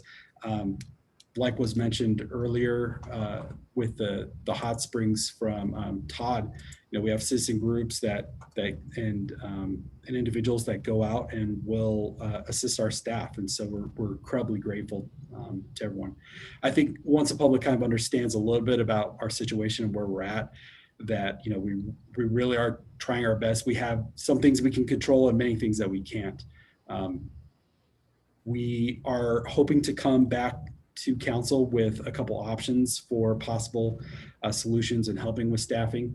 And so we'll have a discussion about that time, but I am always happy to answer any questions from council or address any complaints from the public, but that's kind of where we find ourselves right now. It's a challenge, not just for our department, but many departments in the city. Having driven across the country, there are help wanted signs everywhere. So it is a challenge. I know we usually hold it all together and look like we're always doing okay, but I just figured we should be upright. We should be really honest with you guys and the public that we are struggling. We're going to work to make it better, but that is where we are. Steve Davis. Well, Brian and Deborah, we certainly recognize these issues nationwide with staffing right now. It is everywhere. It's not just Glenwood. And we appreciate all the effort that you guys make in that regard and understand those challenges completely without you even telling us that. As you know, I'm particularly sensitive to downtown, and that is our best foot forward. And it is being loved to death down there, and certainly needs some help. So I suppose that nobody here would complain if Jonathan and I went down and cleaned up the Bethel Alley with my power washer on a Tuesday morning. Would they? Only if it's an $800 power washer, Steve. It is. Well, then I'm there. I think the concern with the power washing, Brian, and you can help me, is how it's hard to power wash. Not on Bethel Alley. Okay. That's a concrete surface. You're hired. And we probably will do another all hands on deck, help clean up staff, and we will certainly invite you to that as well. Yeah, I'm better working on my own schedule than I am yours. Fair enough. All right.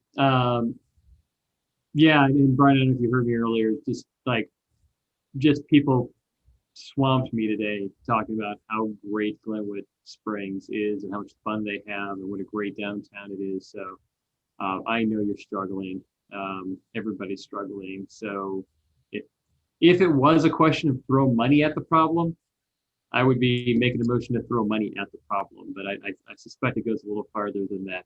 But please, as you're looking through ideas and brainstorming this, don't let hesitancy about money be a reason you don't at least ask. Anything else, Deborah? Carl? That is all. Thank you. Nothing. I just wanted to thank council this week for making time. I think I met with everybody and for Tony making some time on the phone to talk about a couple of issues that are coming up. I appreciate it when you guys do that. I know everybody is busy, and other than that, I don't have anything. So have a good evening. All right. Thanks. We don't have any correspondence incoming or outgoing. Anything else for the good of the order? Tony, go ahead. When Donald Trump was first president, there were 4 freshman congresswomen he didn't like. And he said, if you're not happy in the US, if you're complaining all the time, very simply, you can leave. You can leave right now. I would ask that the mayor pro tem add to the agenda an issue with regards to the mayor who asked me to leave tonight because I didn't agree. I think this country has a great history of dissent. We had a man run for president, Eugene Debs, who was thrown in prison because he disagreed. If votes are 6-1 or 5-2, that's a good thing. or else maybe Mr. Godus could just show up and just decide all things. So I would just like, I'm not the mayor, I'm just a voting member of the council, but I would like to have a little more respect from the mayor. I'm happy to discuss this at length. I will not be at your retreat, but at some time with the mayor. Thank you. All right, hearing no other comments, I'll Hearing no other comments. Typically, you're just, I'll entertain a motion to adjourn. you can't mute dissent.